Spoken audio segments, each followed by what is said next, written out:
Hello, hello, hello. Is it working?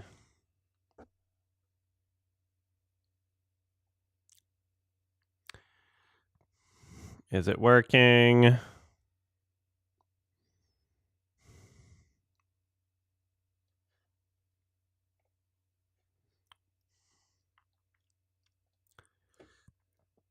Ugh.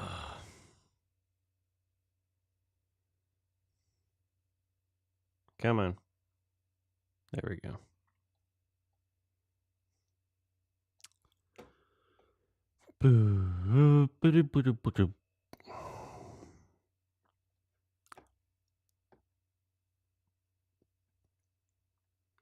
Hello?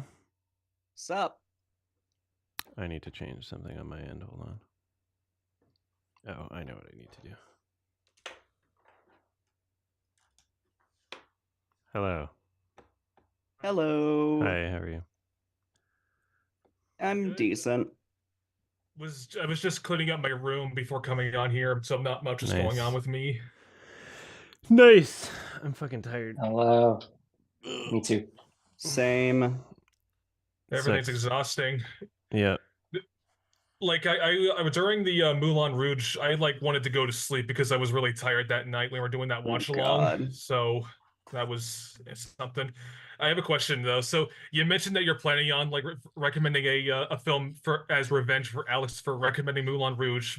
What film did you choose? And is it rumored to top the fourth wall of the movie? Well, we recorded the episode already, and I think the reveal is kind of funny. Oh, hello. Ah! You got the popcorn bucket. Yeah. Oh. The most epic popcorn. Yeah. Hold on. I have a photo because at my screening of Dune Part 2, they had this trash can like decoration at the theater that was really funny, but I have to pull it up. Hold on a sec. Do they have the trash that's can amazing. as that as well? Yeah. Show me the tea. Show me the details. We I'm want gonna- to see the receipts. I found I found the thing. Hang on a sec. I gotta download. There we go. And then I was in the Atlanta airport and I was looking for a trash can, and I saw a trash can and I walked up to it and I realized it wasn't a trash can. It was like a decorative piece of art pretending to be a trash can, and it was like halfway through the wall, like it was like an asset glitch. And I couldn't use it, and I was like, well, fuck, and so I had to keep walking and find another trash can. We all truly live in a Bethesda game. Yeah, that's Yeah. basically See, what it I was. told you that this was at my theater when I went to see Dune Part 2. Oh, that's fun. Yeah, I think you posted that photo on That's my a very employee-made trash can. You don't say. Someone made it. It was disappointing because like I thought this was a true IMAX theater with the one I was going to, but it was like a fake IMAX theater. Although it was worth it just because this decoration was at my theater, so it was worth it for that alone. Hello, Joe. Yeah. Hello, Joe. Exactly. My energy levels are so low. I'm so sorry. I tried a new sleeping pill last night and it didn't work very well. Ugh. And what sucks is like it didn't work when I was trying to sleep, and then I had nightmares all night. Oh, and now shit. I feel really tired. And I don't. I'm sorry. Well, you know what's crazy is like I have a lot of dreams a lot of the time, but usually they're not like, even if they are nightmares, usually I'm like lucid enough that it doesn't matter. But this was the first time in a while where it was like, oh wow, like I'm actually, there was some sense of like peril. Oh my god, there were some funny things that happened in my dream though. So the nightmare part was like Evil Dead style. It was like not just One or zombies, two. but it like the two new movies. So like pretty. Oh, okay. Evil the Dead serious Rise. ones. The Fede so Alvarez gory. version and Evil Dead Rise. Yeah, design wise. Hmm. And Not a even lot the of good ones. my dreams are like still set in my Edmonton house, which is annoying. but I guess it makes sense if it's a bad dream because a lot of like trauma is associated with when I was like living there. Oh, sorry to hear that. No, it's That fine. sucks. I don't care. That sucks, It's dude. whatever. It's fine. Oh. I had Um, a dream earlier this week about like basically I had a dream. It's just a stupid one where like I was late for work, and then when I got to my job, it was completely empty, and then my boss showed up and then challenged me to a fucking chess match for no reason at all. I don't know What why is I he, had that. Slave Knight Gael? It's a she, and I don't know. It was just weird having like a chess dream, even though I don't even play chess. I will get to your hand in a second, Kiki, but I Yeah, do no want problem. to keep because I just woke up, and if I don't talk about my dream now, I'm gonna forget it. Yeah, There were some please funny do. things. Okay. So it was like part Evil Dead, like things trying to kill me for no reason. And then there was like a weird shed in the backyard of like my parents' house in Edmonton. But in my dream, and this made perfect sense in my dream, and it was like, oh, this is just a given. This is like a fact. This is like a factual thing. Instead of the shed being just a shed, it like led down into some like really deep like cavern or something where you could access it with a ladder, but it was all like constructed, as in it was almost like a Minecraft thing, but it didn't look like Minecraft. And um hello, I'm just talking about a weird dream I had last night. And part of my dream, I for some reason met Ryan Reynolds, and I don't remember the context of why or how Did I he met announce? Ryan Reynolds. Was he there to announce Free Guy 2? No, no. But I was like making small talk with him or something, and I was like chatting, and I was like, I would like to get like a project off the ground. And then somehow I convinced him to like participate in a project. I'm like, I could just do like a first feature if we get Ryan Reynolds in it. And I don't know why I thought this was a good idea, but like he, I guess, got involved in some way to like help produce it. And then for some reason, what's so funny is like the dream logic of this, it skipped the entire filmmaking process, and it just so like all of a sudden the movie was like made, and I was at the premiere. Wow, that was fast. Yeah, and I convenient. was like, fuck, there were some like I'm trying to remember. I'm trying to remember if these were like people that I knew or not, but there were some like weird scene kid girls or whatever, like in the premiere, and then there's like it was like a really weird venue. How do I describe this? We got seats like near the back, and then for some reason back behind the seats was like a hallway to like concession and like the bathroom or whatever. And the trailer started. I'm like, I have to piss, and so, so I like run out, and then just this awful this was the fucking so frustrating. I have a nice gift, as in I have the special ability to have to pee in my dreams and then pee in my dreams Oh but my not God. pee in real life, which is apparently if people pee in their dreams they like piss the bed, but that does not happen to me. I can piss in my Wow. dreams and it feels like I'm pissing, but I don't piss in real life, which is I'm very thankful for. But You're so talented. what sucked in the dream is like um how do I describe this? So imagine anybody with a penis might understand, like Anyone with a sometimes you're like penis. trying to pee somewhere and then like the stream goes not the way you wanted it to go, like occasionally or whatever. But in this dream, it was like the most Looney Tunes dumb version of that could possibly happen, where it was like going up like towards my face, and I was like, what? And every time I tried to move further Oh, backwards to God. like dodge Kind of my like own Son of the pee. Mask.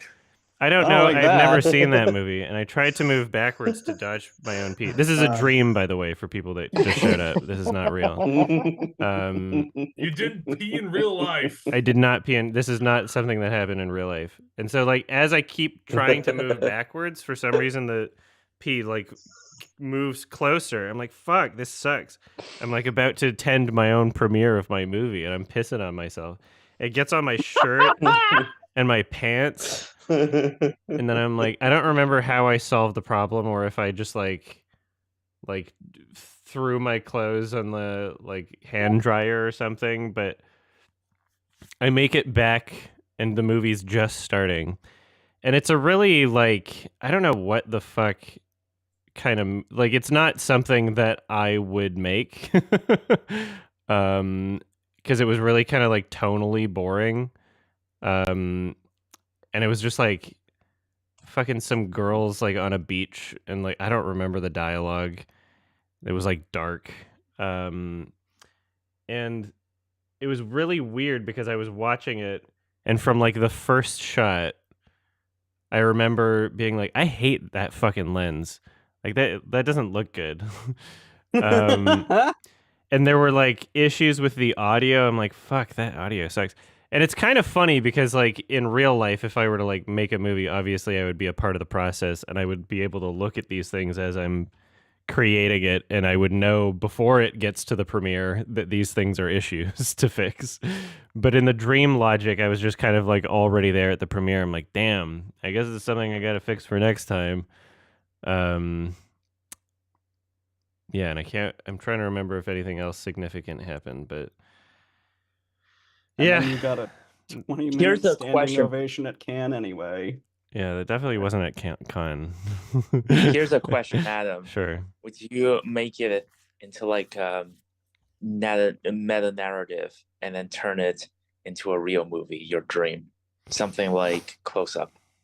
I mean, it would be interesting, but I don't think the dream was fleshed out enough to be able to do that. Especially if you can sometimes actually I get do. Ryan Reynolds. Sometimes I dream often enough, and my mind is active enough that like I've dreamt like a song and then woke up and then like wrote it down. Wow, that's awesome. Or like I've written stuff in my sleep, which is interesting.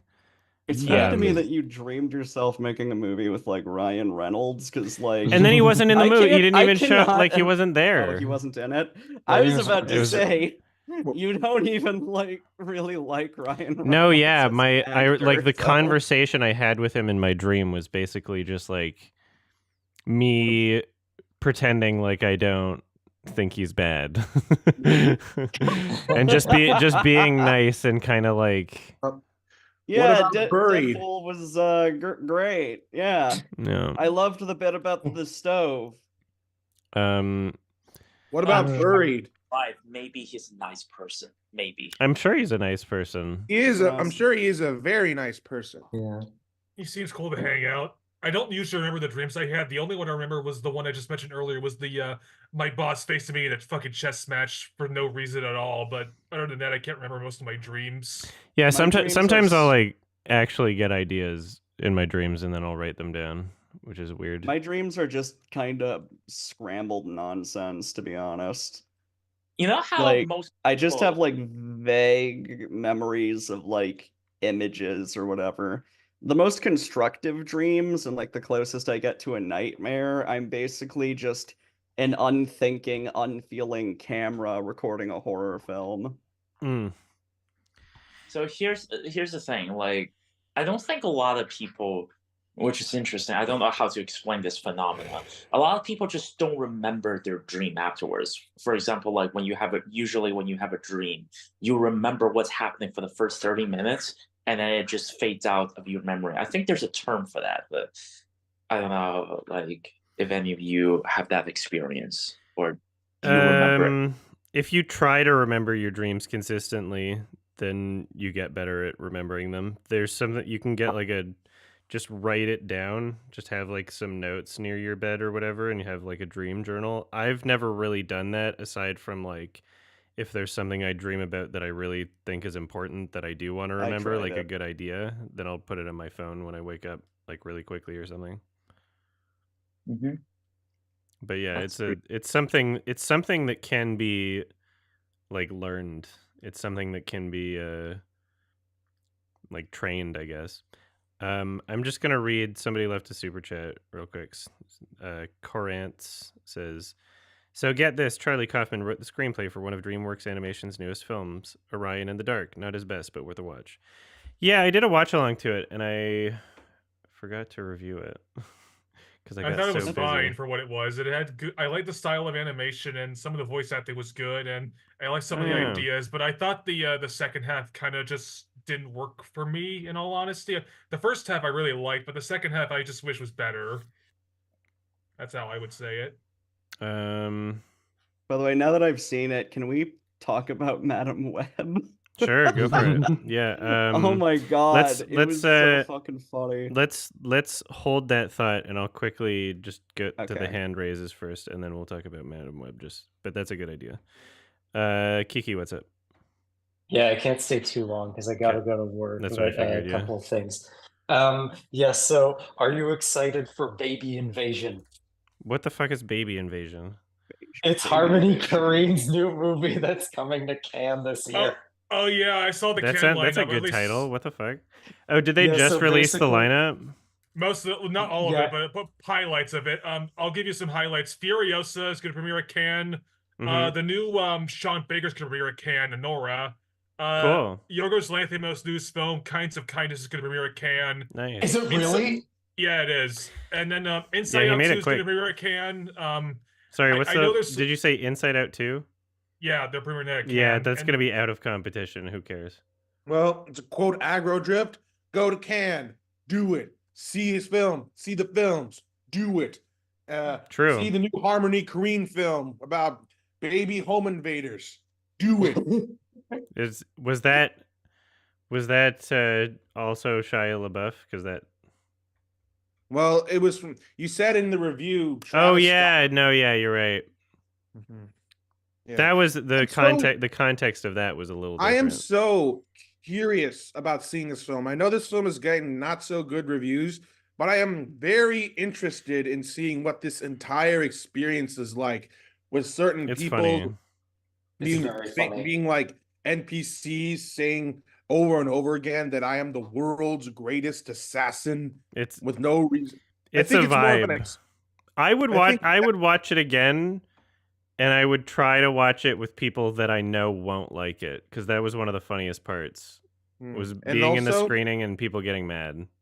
I think it's. I think, in my opinion, when I see this film, I think I should shift my mindset from a more of a narrative-driven film to more of an experimental film, experienced vibe-based film. Yeah.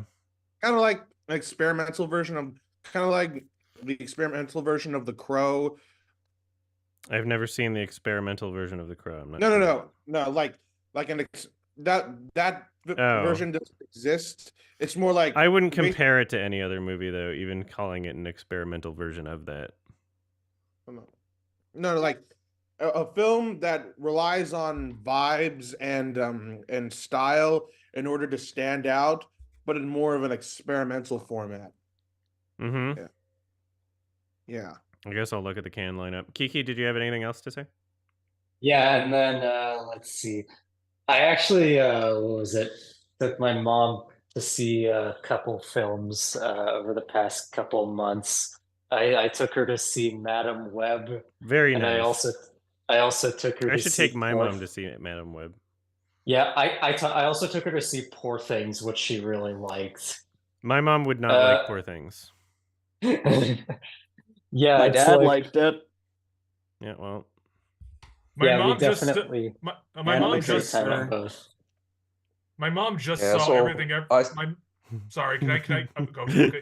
My mom did just see Everything Ever All at Once recently, and she liked it surprisingly. And I was like expecting her not to like it that much, but she liked it surprisingly. yeah, so that I was was nice to surprised hear. everybody liked that movie. It was just one of It's those pretty things that, accessible. like, yeah, exactly. It wound up being Yeah. the most accessible film of that year. Bella Baxter's my neurodivergent head canon. Yeah, and Someone then who has sorry. autism spectrum disorder and ADHD, I can relate to that. Mm. What else, And then, Kiki, before you have to leave? Yeah, I guess just my last thing was like, I'm gonna send you something later that you might like to react to on like stream or something. It's probably the single worst piece of film criticism I've ever read in my life. Is it the thing that was posted in the subreddit? Because I think I saved that for later. The CNN zone of Yeah, it interest was the CNN Okay. article about the zone of interest. Okay, Oh cool. my god. Ugh. Uh-oh. Yeah, I was reading it with a friend last night and I was literally screaming the entire That's time funny. because I did not think anyone could be this stupid. But here we are. That's great. Okay, All thank right. you. Okay. Thanks for the videos as always, and Bye, Kiki. hope Have to a see you nice next day. month. Bye. Later. You love me. Bye-bye. Keep Bye-bye. That you'll never Bye-bye. Later, let me. guys. A lot of people seem to be misinterpreting zone of interest, which is Bye, kind of Kiki. surprising in all honesty, as I've been seeing. You know what's funny, Rishi? I only know that song from the YouTube Rewind. I never listened to it until I saw it in that video. Sorry for bringing traumatic flashbacks. No, it's fine.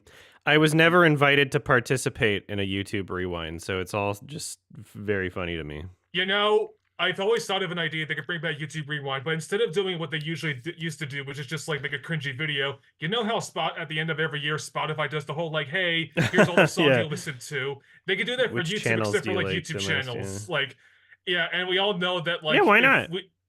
that's they could bring it back that way because it would be it's a harmless thing to do in all honesty. Yeah, just year in review. Because the biggest problem Twitch with does it YouTube too. Rewind is like it's just a bunch of channels that children were watching that nobody cared about, and it was just a bunch of like weirdos and narcissists. The only good ones were like some of the animation channels like Gene Animations, but apart from that, I just can't think of a single person that was on there that was like, oh, I recognize that person. Yeah, it was all just like, who's this that has 8 million, 80 million subscribers that children watch? I am so proud of this community.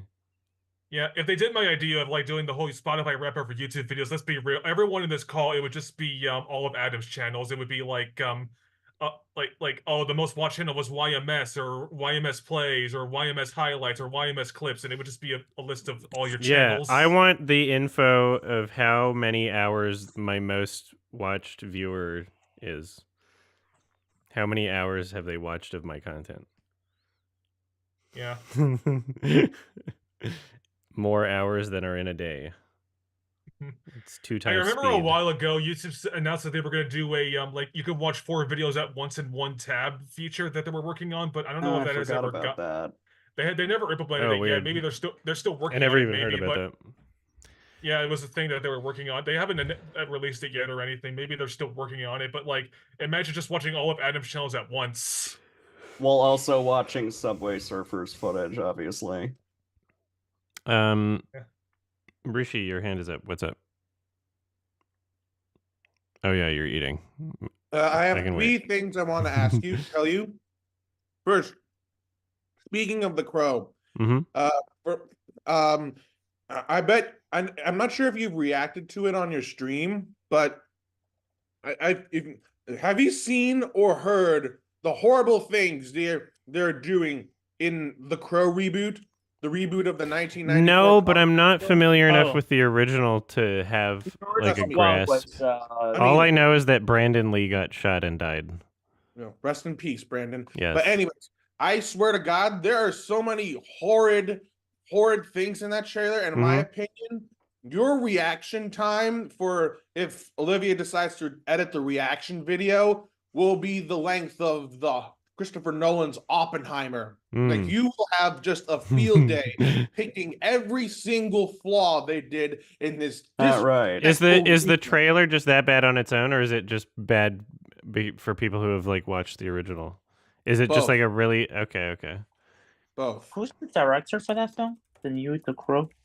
The same From director the new. gave us the incredibly Okay, disrespectful Ghost I'll add in the it. Shell I'll add it to remake. my list of trailer reactions. There's a uh, bunch of Oh, stuff. Ghost in the Oh, Shell. that Oh guy. dear. Yeah, Rupert- what's his Oh. name again? Rupert Rupert Grimes or Sanders. something. Hmm. He also Yeah. did Snowman. I think he did Snow White and the Huntsman Okay. before Ghost in the Ew. Shell, Ew. and that was Ew. bad. Oh my god, really? I think that was Another his movie I first did full not feature. watch. Why It comes Same would here. across you? as a person who's Because like, why? especially with Ghost in the Shell remake, he comes across to me as he's trying, but it's just like just fell up, like doesn't work. He doesn't understand what makes And the also, anime great. especially with the downfall of Marvel, I feel like people like Rupert Grimes are using the downfall of Marvel as an excuse to make their films more better than they really are. Mm-hmm. Yeah. Hmm. And also, and second off, I'm sure you'll have a field day reacting to that, Adam. But second off, without saying what the name of this particular trailer was, I have a hot take, Yes. and I'm sure all of you will have a huge debate about this. Especially including the people who are watching this Zoom hangout. Mm-hmm. In my opinion, with much better characters, much better. Well, what I'm trying to say is, based on the trailer, with some better aspects of for both the protagonists, the antagonists, and the stuff that goes around. I have a hot take, saying that the remake of The Strangers will be much better than the original two. I don't know. Yeah. That's not really a hot take, but I mean, Well- the bar is so low that it could go either way. Yeah, It could I go mean, up. hey, they There's a really lot are of room showing, for like- improvement. I never seen The Stranger, so I have no idea Yeah, I if they're good. Yeah, you should. I Why haven't seen watch the I The first had- one. Strangers when you can just watch funny games? I'm gonna Yeah. use this to do a little Okay. tiny story time. So we But yeah, went out for dinner in Atlanta, and in the area there's one of the last like video stores on the fucking planet, and it's called Videodrome. And the only reason I Good name. knew about it and went there is because they followed me on Twitter. And I don't know who runs their social media, but it was just kind of like, oh, okay, this video store follows me on Twitter. Maybe I'll check it out. And I checked it out, and they have like have like houseu merch kind of stuff. You can't really see it, but like Cool. in the mouth is like the Videodrome, the logo of the place. Ooh, I bought. I'm jealous. I bought a poster for Possession there. Oh, like that's nice. awesome. Really I loved nice Possession. It was one of the little- best Sardonicast recommendations. Yeah. I really loved Possession also. Yeah. really Really dope love Possession. poster. Very And they dope had- movie. It was one of those things like I knew I was gonna walk in there and buy something because it's a video store, and I kind of just, like hats off to you for still Yeah. existing. I remember doing Yeah, a painting there of used to be a Sam good Neill one near me, but it's from closed the now. film. In Ohio, Well, it's they like- used to... I'll Sorry. let you continue. Yeah, it's one of those things where like they have a lot of rentals, and they have a crazy selection, as in like a lot of Blu-rays that are really hard to find, and they're organized by like director and like some of them by genre, but like most of them by director, which I think is really cool. And they have like the full catalog of like every like interesting director basically. But I noticed that like some of their Blu-rays, I'm like, this is a Blu-ray that's a bootleg from China, and this doesn't exist. There was a Blu-ray for like Squid Games. There was a Blu-ray for The Killer. Like just some of these Netflix titles that I'm like, I don't think there's a Blu-ray for this officially. But it was funny that they had it, and it's like, I'm sure it works. I guess there like any who's gonna stop 4K? them? They had some 4K Blu-rays, but then like Sick. the I kind of just like after I'd already bought my stuff, I was kind of just having fun, like eavesdropping on people, because I was just shocked and kind of like kind of ecstatic that there were people even in the store. I was worried that I would go in there and it would be a ghost town, but there were actually people that were there that were like choosing movies to rent. Oh, good. Which was crazy to me that there were people still renting movies. And it's so, a rental store. Yeah, it's a rental store. Okay. Which is crazy. Can I ask you a question? Sure. Yeah, sorry, Adam. Can I say something very, very quick? Yes. Just since you talked about a Blu-ray store, just like a quick shout out to a store that I really liked in Toronto. I don't know if you guys heard about this. It's called Bay Street Video. For anyone happen to be in Toronto, they have a really they have like. Can you spell it? Yeah. It's hold on. I'm gonna put it in the chat. It has one of the. Sorry, I'm not very. How do I go? Sorry, how do I go to chat? There's a button that says chat at the bottom of the Zoom thing, and you just click it, and then it'll open up. Oh, there it is. Okay. So Bay Street Video. Street. Bay. Bay Street. Yeah. How do you? Oh my god, my spelling. I mean, I'm sure I could figure it out. Bay Street. Okay. There you go. Yeah. It has one of the biggest collection of like Criterion I've seen. It has almost any movie you can think of. They have 4K. They have DVD. They have Blu-ray. Oh god, I have to take this phone call. I'm so sorry. This is important. All right. I might just do what you have to do. Yeah, I have a phone call. I have a phone call. That may be coming up in the next couple of minutes, but I have no idea. So I might also have to mute myself when that happens. Yeah. Just So you can, if you want to rent, you can rent 4 movies at a time for a week, in a really good pricing. They also have like really good library of like film preservations. So if anyone happened to be in Toronto, check that store out. It's really, really awesome. That's it. Okay. I was gonna mention like I thought Adam might find this interesting, but I'll just say it here anyways.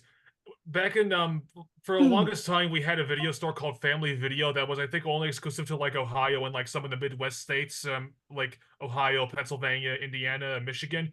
And Ohio was really popular because it was essentially like a really easy way to get movies. Like they had 4Ks, they had Blu-rays, they had DVDs, and I think like they did a thing where like, you can rent kids' movies for free and you don't get charged late fees or anything. But what was really cool about it was that not just for video games, so they had video games, not just like old video games you could rent, they had new video games you could rent. So literally like you could rent like, I don't know, a new game like Red Dead Redemption 2 for like $5 for 1 week. And you could just play the entire game in 1 week and then you could return it with no extra fees. So it was really fucking awesome to do that. But sadly they closed down because of COVID. That COVID killed the video store, and also what that was the same year where a bunch of streaming services came into fruition. But I was able to save some DVDs from there. Like I have an Old Boy DVD from that video store, and then they also I also got like a Borat DVD from that video store. They also had a porn section. They snuck it to the very back of the store. Yeah. Oh my. Yeah, they did that at quite a few of them. Yeah, so I miss was video that stores. Yeah, with that store I was talking about, how they coped during COVID was they actually have like a delivery service. So it's a little bit expensive for them, but like they managed to get over it and they survived the COVID, and now their business is getting really good. That's cool. There's another place that's not far from. There's this one chain that's I think only in Ohio called The Exchange. Basically, what it is it's like a used store where like you could buy old video games, old vinyls, old DVDs and stuff, and it's really a cool place. They even have like refurbished old consoles you can buy there for like a couple of dollars. Like you literally get like a GameCube for like $100 there, and it still works perfectly fine. And they have a bunch of GameCube games you can buy. I was talking back. Okay, I'll mention this to Anna because I mentioned this to everyone else. We're talking about a video store that used to be around here in my home state about how like. Oops, sorry, we gotta mute you here. Oh, there we go. As I was saying, in my home state, there was like a video store that called Family Video that used to just like It had a bunch of old DVDs, but they also had 4Ks and Blu-rays. But what was really cool was that you could rent new video games for like really cheap. So like you could buy like Red Dead Redemption 2 for like $5 and then Nice. return a week and with no extra fee. So it was a really cool thing. Sadly though, it closed because of COVID. Like COVID killed Yeah. that chain, and it was just really unfortunate. But I was able to save some DVDs. Like I have an Old Boy DVD and stuff like that I was able to get, and I got like a Borat DVD that I still have. So at least I was able to save some reminiscence of it. I wish it still existed, but streaming and COVID killed it, unfortunately. Mm-hmm. Yeah. Does anyone know VCD? What? VCD. VCD? No. Oh my Spell god. Okay. Because when I was growing up, I barely used videotape. Where I come from, everyone was using VCD. So I was like, when I come to America, I was like a little bit shocked that nobody knows what VCD is. But, I'm just gonna. There's some stores that play We're laser discs or sell laser discs. Laserdisc is very close to what VCD is. VCD is like a bootleg version of Laserdisc. I'm just gonna finish the Videodrome story and then get back to Rishi, and then we're gonna talk about Adam, Madam sorry. Web, and then we're gonna get Sorry through the about other that. ones. Oh, no worries. Yeah, I sorry. had to like run for the phone call anyway. Yeah, there was. So what reminded me of that was because you mentioned The Strangers, and there was like a woman and her, I guess, boyfriend, I don't know. And they were like looking her to boyfriend who was about to propose to him. I don't know. And then they were looking for like a horror movie to rent. Oh. And they were asking the employee there, but he was like, "Oh, I'm not familiar enough with this genre." And she's like listing things she liked. She's like, "I love funny games." I was like, I gave like a nod. I was like, yeah. And then she was like, the employee went away, and then she started asking me for help. I was like, yes, I like doing this. And then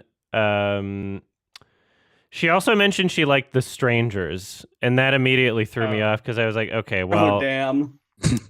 so like duality. well, of a Wait, which human funny games did she watch? I don't know, probably the the US duality version. of a human being. Well, because she apparently just likes home invasion stuff.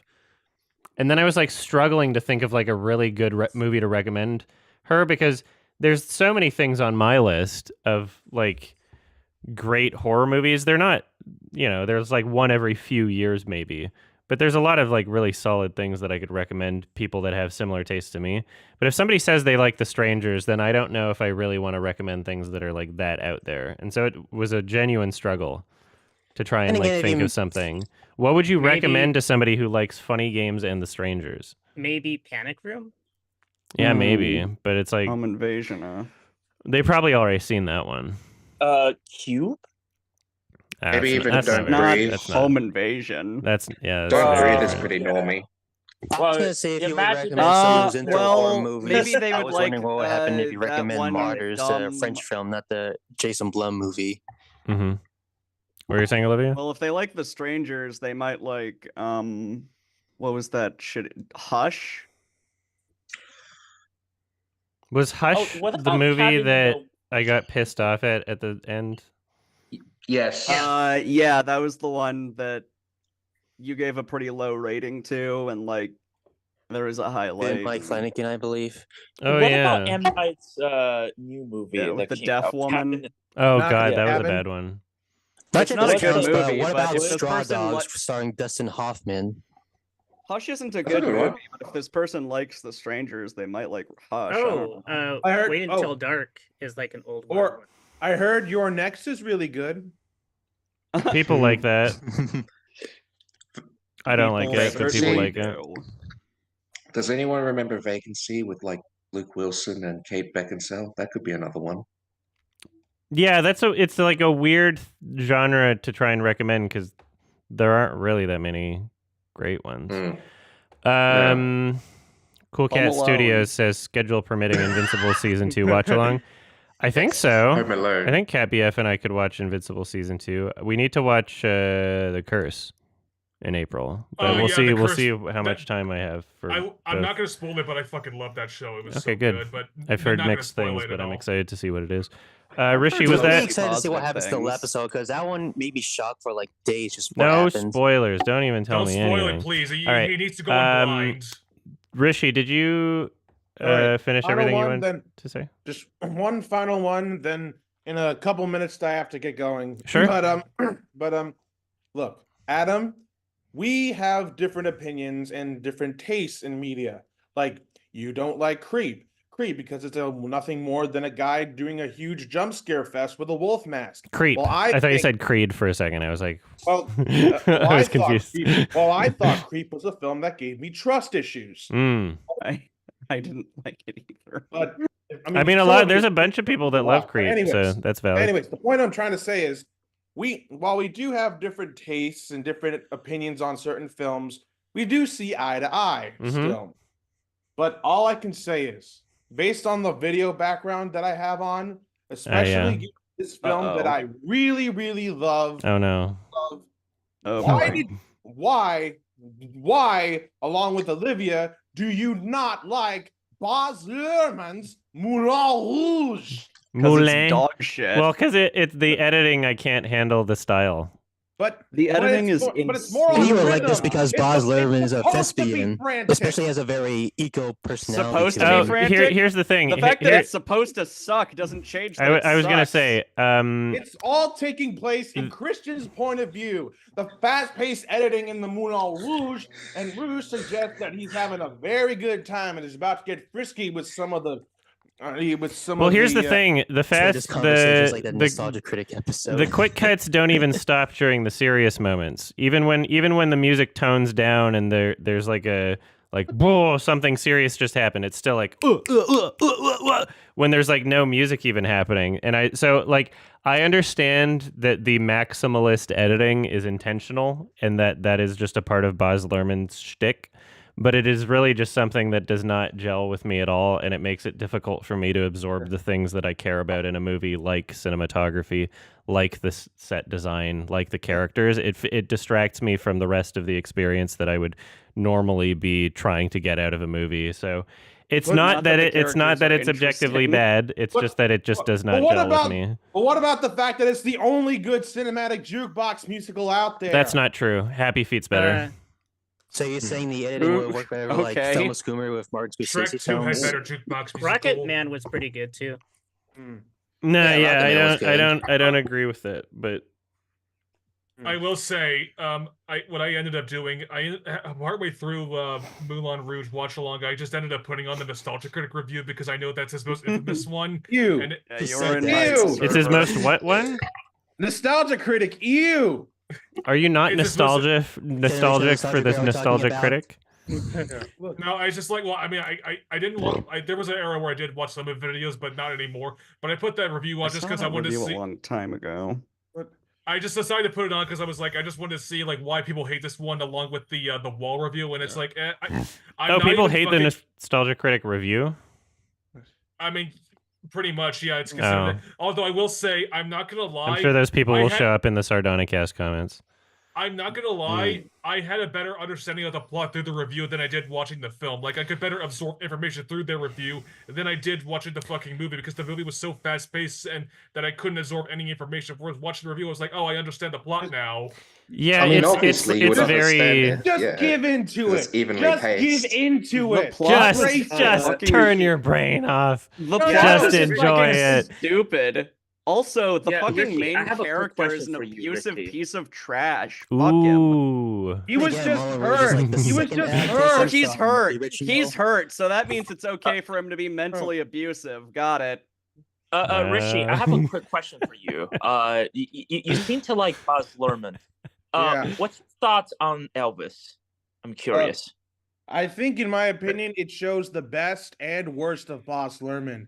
Like the best in particular is is his first concert scene where in combination of like the reaction of the audience, Austin Butler's performance and the use of modern day rock guitar interwoven with the classic 50s rock guitar. I think that was good. His worst aspect is how he uses modern songs into the mix. Doja Cat. I just wish I didn't mind Doja Cat that much, but I just wish he would have incorporated Elvis's music in a way without using modern songs and modern. It's very artists. clashing.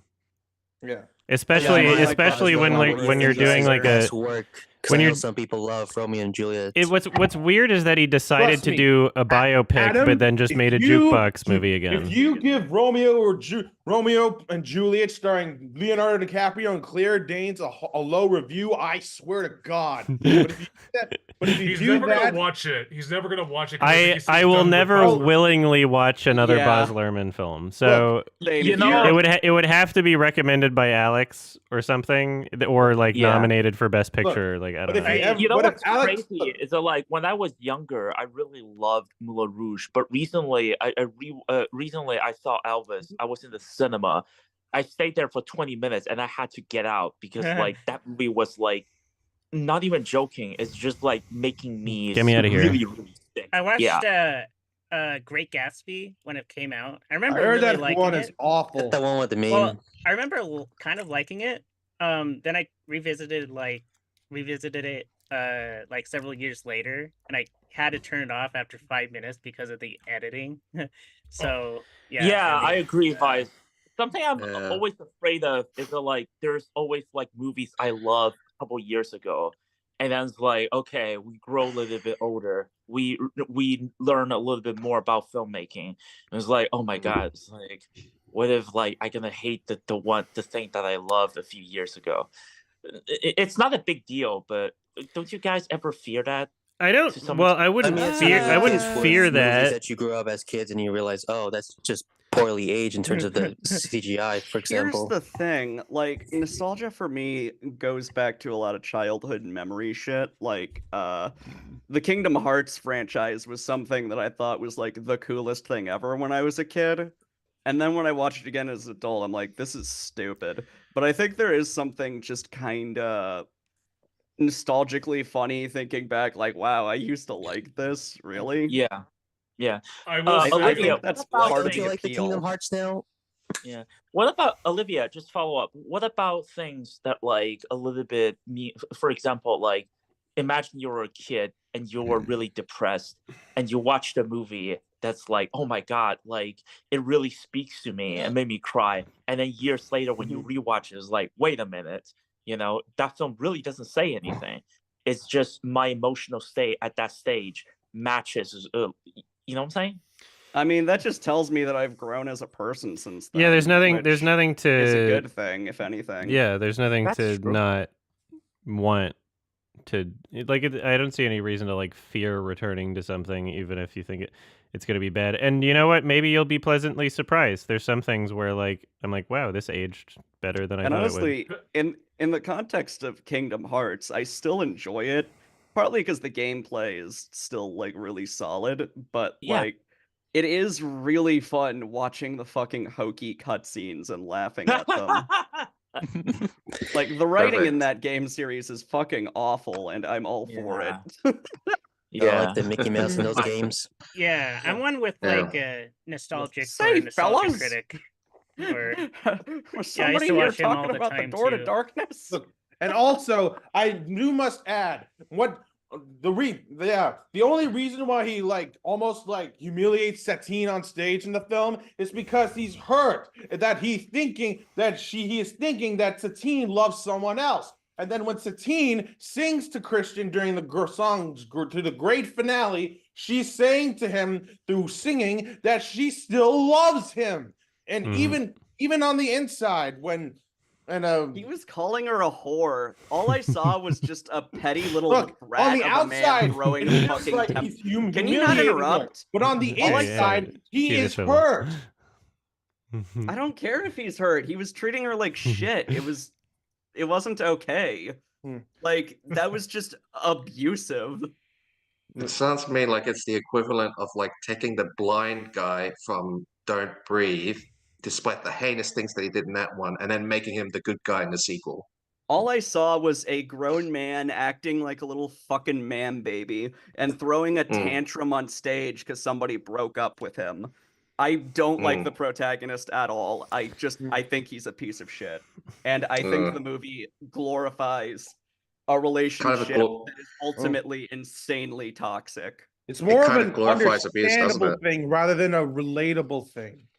He's an abuser. It's not understandable or relatable. It's just evil. All right.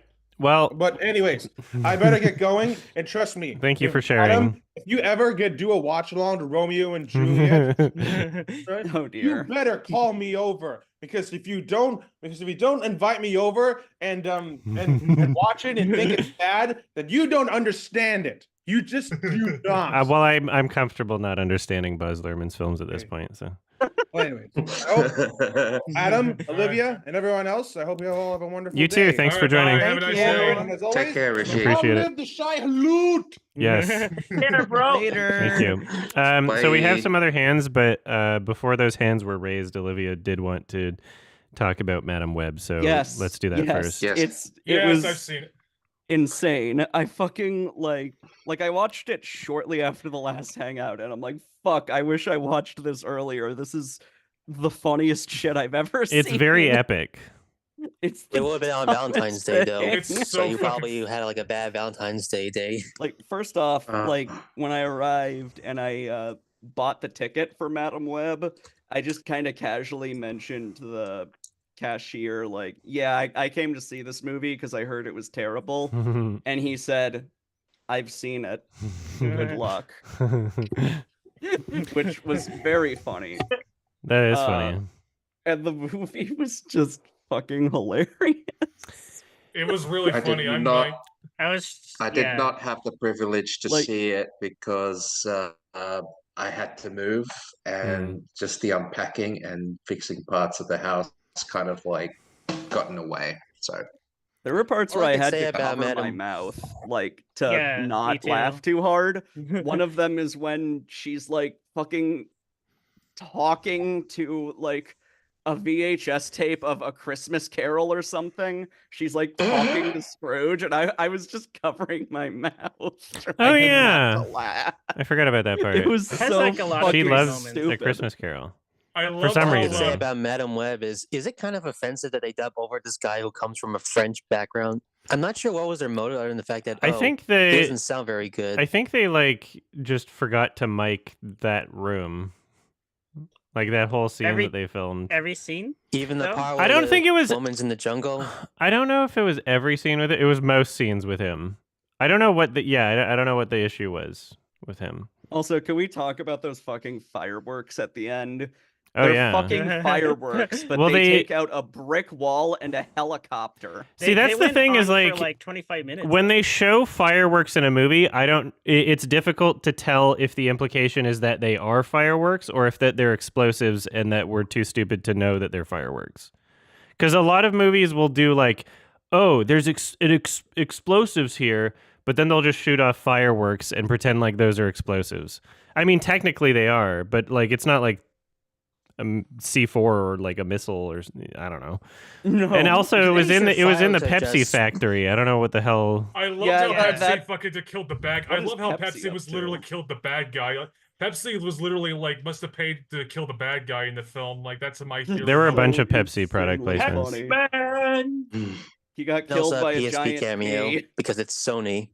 Hmm. That's so insanely funny.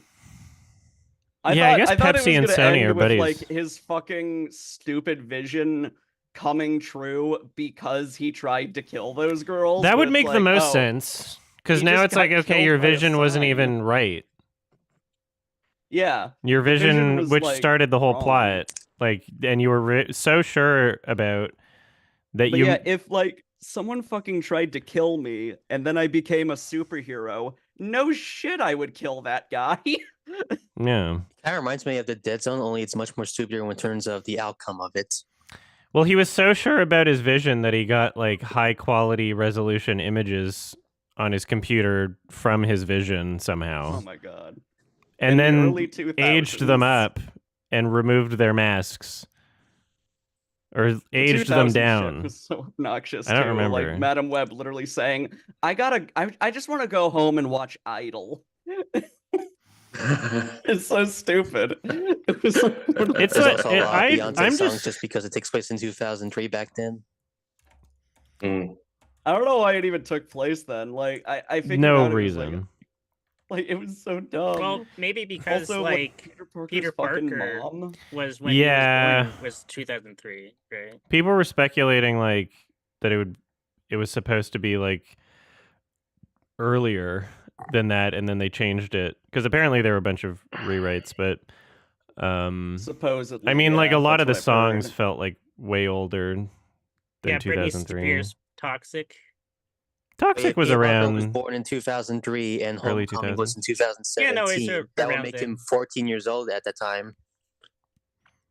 Also, I But love how like here's there's almost a good concept with the whole seeing the future thing because it's like, oh, she can come up with really creative ways to get out of things. But the answer is usually just run over with car. I like that that's basically her superpower. Oh yeah, like the ambulance at The car where the she's car like is her superpower. Not to mention So the I'm part su- where the car just pounds through the Oh city. my like god. yeah, that was the funniest. The Steelbook pre-orders on sale.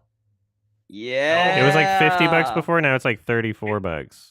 Is there a I commentary love track on? that we live in a universe where there's a 4K steelbook for Madam Web and not Poor Things. Of course. Is there a commentary track on that Blu-ray? I need to know.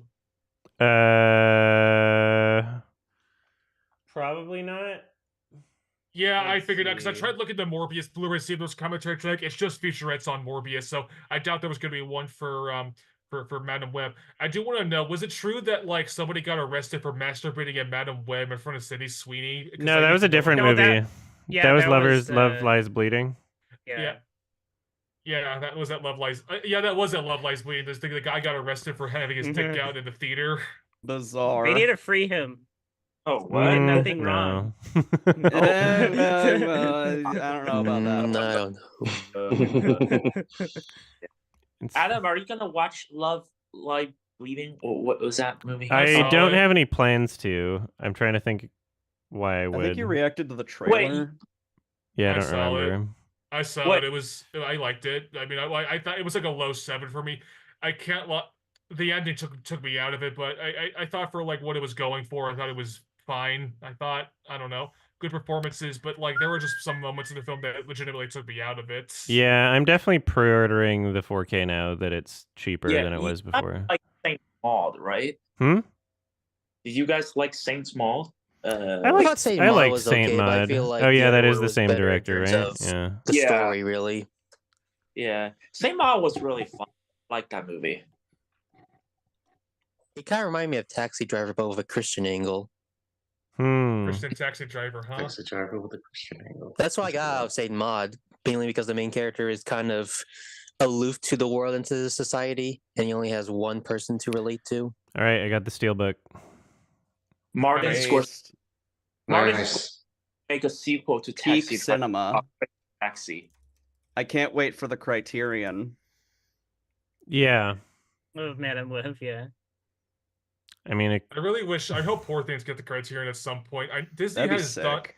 Disney has worked with Criterion before because they put Wally on the Criterion collection, so I don't know why Poor Things. does couldn't get anybody one. know the details? So like Sony is going to be looking after a lot of like Disney physical releases now, but like I think so, I don't know if that includes really? their older Yeah, catalog. yeah, because Disney is cutting costs that are like but they didn't want to get rid of physical media completely. I think so. They're just outsourcing all their physical media to Sony now, as a compromise. I think I wouldn't be surprised if it's directed because because I think honestly a lot of studios just want to go all digital future, but they know that there's a subsection of people that want physical media to preserve. So maybe that's why they're just cutting down on costs and stuff.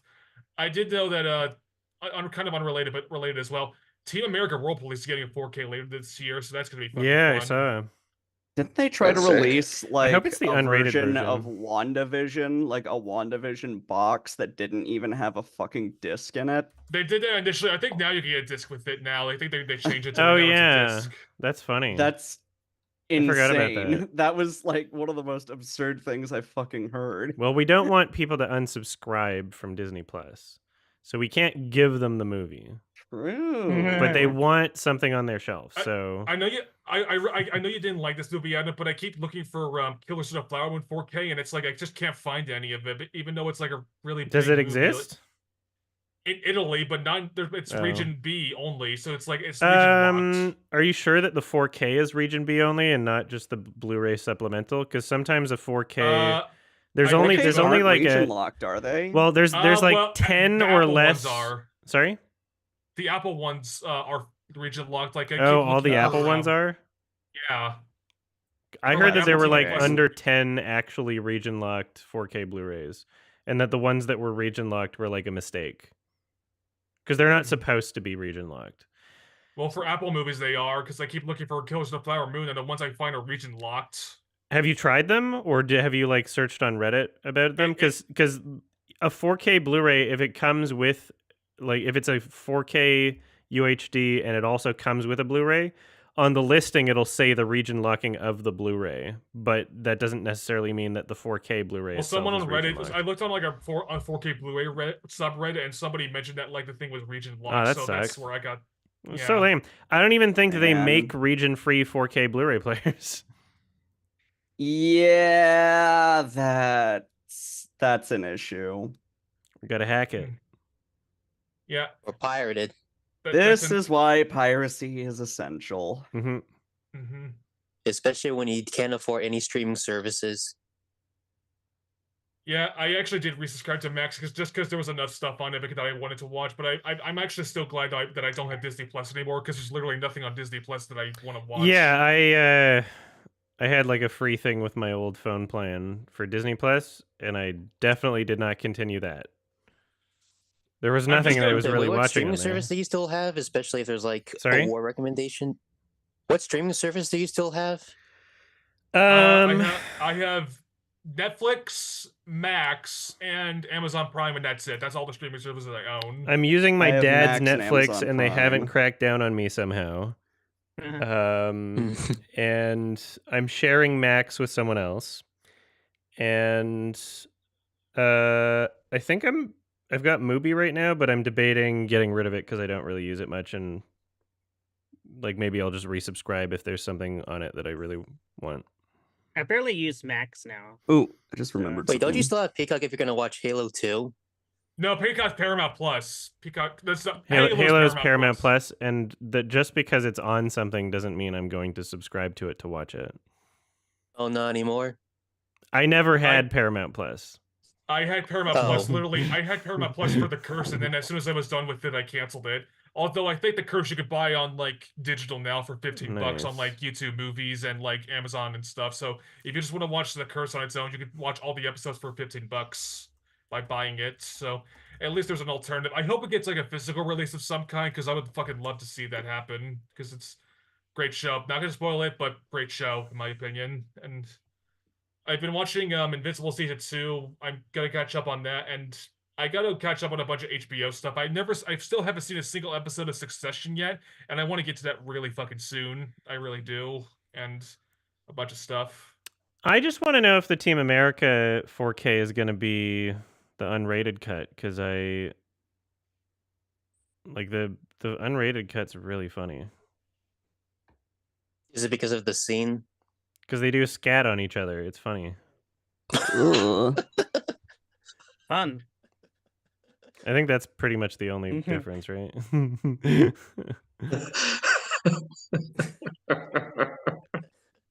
It's funny. I've seen it. It's a funny movie. You make me really interested just to see that. The unrated cut's definitely worth watching. Vice, your hand is up. What's up? Oh, did you know that Joel Haver is doing making 12 movies in 12 months? 12 months, yeah. I did not know that. That's crazy. He's already made Fuck. Yeah, he's already made 3 so far. I gotta catch up. Yeah. Oh shit. They're pretty good. But he's becoming a real Biodun Steven.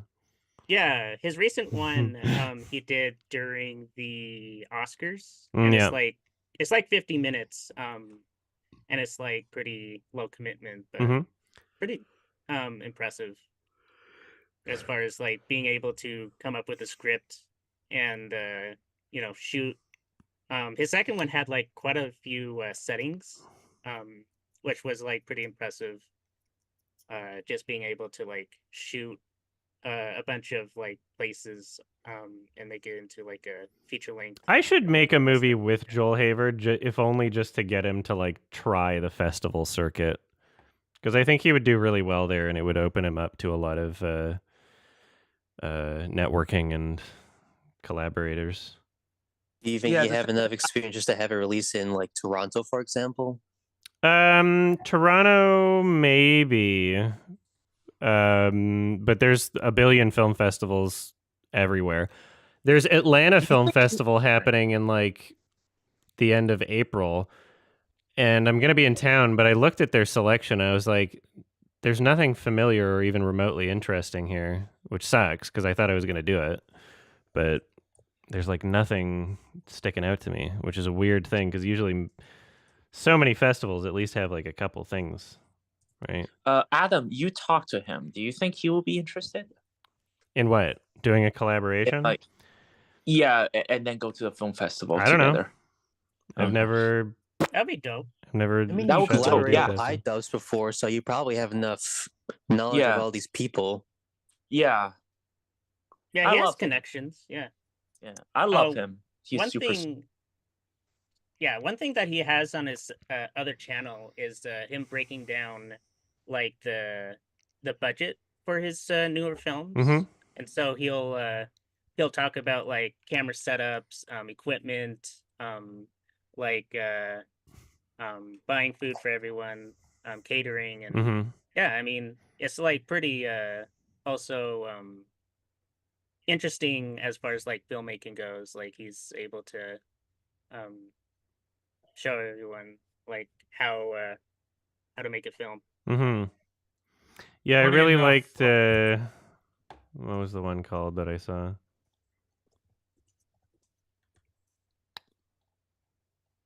Fucking what was it called? It was like a sentence basically.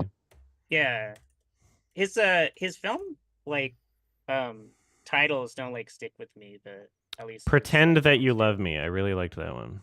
Mm-hmm. That was great. Have you seen the Connor O'Malley film, The Mask? That's on YouTube. That's a good Yeah, one. that's a trip. Yeah, He's fun. Joel Haver also wrote music, right? Recently, I'm not sure. heard. Yeah, I think he has like some music in the Spotify, and then he said like he was proud to like try it out, which is super awesome. You know? Yeah. Vice, did you have anything else to say? not really. I was thinking like just like I guess your thoughts on South by Southwest, but I guess you'll probably talk Yeah, about it I more. need to finish recording my video. I only saw like a few films. I thought I would see more, but like, damn, so much of it is just like waiting in line. And so I missed Monkey Man because I didn't line up early enough, but I flew in that day. So it was like kind of I just wasn't that prepared. I heard a lot of people, like a lot of bands, like that were supposed to premiere their music. They were boycotted the thing because of like the U.S. military sponsored the event or something. Yeah, So I heard about that. Because of the Israel Gaza stuff, they're like, "Fuck the military! They're funding a genocide. We gotta boycott this place." And then I think the Texas governor got like really mad at them and said like, "Hey, fuck you guys! You're stupid." Oh wow, Interesting. Greg Abbott. Also, there was I think you were going to go see It's What's Inside, which I saw at Sundance. Interesting. That was like near the end of the festival, and I was like, do I really want to wait in line for like 3 hours now? And I had friends visiting from out of town, and I looked at the IMDb. I was like, okay, this has got like mixed reviews, and I'm sure it would be interesting, but like I'll be able to see it in like a month anyway, sort of thing. Like a lot of the movies at South by Southwest are things that you can just see in a month. Yeah, it wasn't great, but I thought it was an interesting theater experience at least. Well, thank you for reaffirming that it was the right choice not to go out of my way to see it while I was there. Right. Yeah. I saw you gave like the Alex Jones documentary like a 7 initially, then you lowered down to a 6 because you said that like it just didn't stick with you or anything. Yeah, I mean it's a great story in the sense that it's a really interesting trial, but like the filmmaking and the editing and the music kind of like works against it, which sucks. And you said for Alex Garland's Civil War, it's a much more, as to be expected, it's misleading, and you think it's more different than you think when you're going to see the actual film.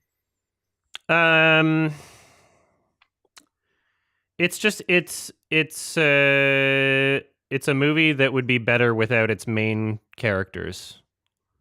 Because you said that the lore is kind of miscued, but it's mostly focused on the characters. Well, it's just there's no point for it even being set in America if they're not going to touch on anything real. It's all just a bunch of like alternate history, like factions, and we never really know the beliefs of any of these factions. It's just that there's like 4 of them. And then so it's pretty much kind of Purge, but much more vague. Like there's some great scenes and it's really well made, but overall conceptually it just felt like a wasted opportunity. Yeah, I've heard it's like neutral as far as like political line goes. It was cowardly. Yeah. He didn't want to. He didn't. It's better than He didn't want anyone to watch the Hunt. movie in America and go, "That's me." He didn't want to upset anybody, which is like he didn't want like conservatives to go on Twitter and be like, boycott Civil War, it's the most woke movie ever made, or something like that. I think that he was afraid of that or something. it's a lot of like really vague allusions to things, but not anything concrete in terms of any kind of like That's lame. political message. You say this is better than The Huns because that was also about political slander. Which The Hunt? Which one? The 2020. It's better than The Hunt 2020. Well, that's good to know. I'll still check out Civil War just out of curiosity, but I'm not going in with high expectations. I mean, there's things that I like. I would watch it again. I could watch it a second time. It's just it could have been a lot more. It's not bad. There's some really satisfying scenes in it, but there's nothing satisfying about the main characters, which sucks. And there's nothing satisfying about like the setup even. That's unfortunate. Yeah. It's just kind of individual scenes that are really well executed, but I'll still see it. BC 467, what's up? All right. Well, I had a couple of things. I'll just do one of them and say the rest for the end. I guess going back to so we were talking about like Baz Luhrmann and his films. That gave me a memory about how like I was forced to watch Romeo and Juliet for school one year, and it was the first movie I ever noticed bad editing, and it's like wow. And I'm not even kidding when I say that, like, because everyone in my school was like, "That movie's fucking awesome. It's the best thing I've seen ever." And then it's like, that sucked. I don't know why you guys liked it. And then I watched like Elvis and recently Moulin Rouge, and it's like, oh, I'm not crazy. Baz Luhrmann, and it just fucking sucks. He can't help himself. Yeah, but the real question I have is: has there ever been a movie you had to watch for school and write an assignment for, or something? This could be anyone in the call. I'm sure I did, but I don't remember. When I wound up doing like condensed courses, because I like dropped out and then was just like, fine, I'll get my fucking degree or whatever, or diploma or equivalency. I just wound up doing like, oh, you can do the exact same course, but in like 2 months. So I was like, okay, and then I like skipped half the classes. Actually, for English 30, I took the test without attending a single class, and I got like 90 something. I literally didn't take the class, and I looked up. I just did a Google search. I'm like, what's going to appear on this exam? And one of them said, like, oh, they'll ask you questions. You'll write an essay on like one of the books or films that you were exposed to during the class. And so I just emailed the teacher. I was like, did you watch any movies for the class? And she said Shawshank Redemption. I was like, okay, easy. I know exactly what I'm going to say. No matter what question they ask me about that, I know exactly what scene I'm going to talk about. So it was like the guy getting like reintroduced to society, the guy with the bird friend or whatever. I'm like, you can attach that onto anything that they possibly could ask you. And so then I just did, yeah. So I don't remember writing an assignment on a film that I actually watched in class, but I remember writing an assignment on a class that I did not attend a single day of, for a movie that I had watched previously. Interesting. We were I already mentioned Romeo and Juliet, but there were 2 other films I could think of, which was for I think in math class in middle school they made us watch Honey, I Shrunk the Kids, and then made us Weird. ask like, oh, how big is the oatmeal cream pie scene? How big is that one in their size? That's Or, funny. How big is the ant? And it was like a really tedious way to watch that film. It's just a fun harmless kids movie, but they made us do like a math assignment. That for sucks. That sounds terrible. That reminds What me. the fuck is wrong with your teacher? I That don't. reminds me. In history class, we watched Prince of Egypt for some I reason. guess it's still not as bad as that teacher who made his class watch Winnie the Pooh, Blood and Honey. Yeah, I was the one to post What did? that. Oh, Sorry. What God. does the Prince of Egypt have to do with science? No, Is it that was his- history class. History. I sorry. thought you said science class. Did I was say like, science? I might have not misheard. that it's accurate to history either. Yeah, exactly. True. We were learning Nothing about like, in the Prince of Egypt happened in real life. yeah, we were learning about like ancient civilization, and I guess the teacher was like, Prince of Egypt is kind of about. My ancient teacher Egypt." also showed that or told us about the same thing. Mhm. I Yeah, could be wrong. I'd understand that they show Prince of Egypt in a religion class because it's a story from a religious Yeah. subtext. It's a When I- religious movie. It's insane to show that in school. Yeah. Do they even have like religion class in like? That just seems like Yeah, we have like a a seminary. religious bias. I don't know if like I'm in Utah, so we have Hmm. like a Mormon, Yes. a lot of a Mormon population, but we have seminary that's like across the school, Mm-hmm. and so it's like you can like just go to like seminary. It's not part of the school, Mhm. but yeah. BC Yeah, 467 is there? Another Yeah, thing? well, I was gonna the other film we had to watch for school was we had to do like an entire essay on Osmosis Jones in science class, and that Yeah, I was think everybody for watched sure. that in school. Yeah. And then I think the final film we had to watch for like a social studies class was this for my senior year of high school. We had to watch this really interesting film called Mississippi Mud, which is about racism and that part of the Yeah, I heard about that brain. movie. And that was a surprisingly good one. And then I had other questions, but I lost my train of thought, so I'll just come back to them later at the end. Sure. Thank you. You know what the worst like fucking thing? I was in like a class for like, special needs kids, Mm-hmm. and the teacher's like, let's put on something with a good example of an autistic character, and then had us watch Big Bang Theory Oh no. Oh no.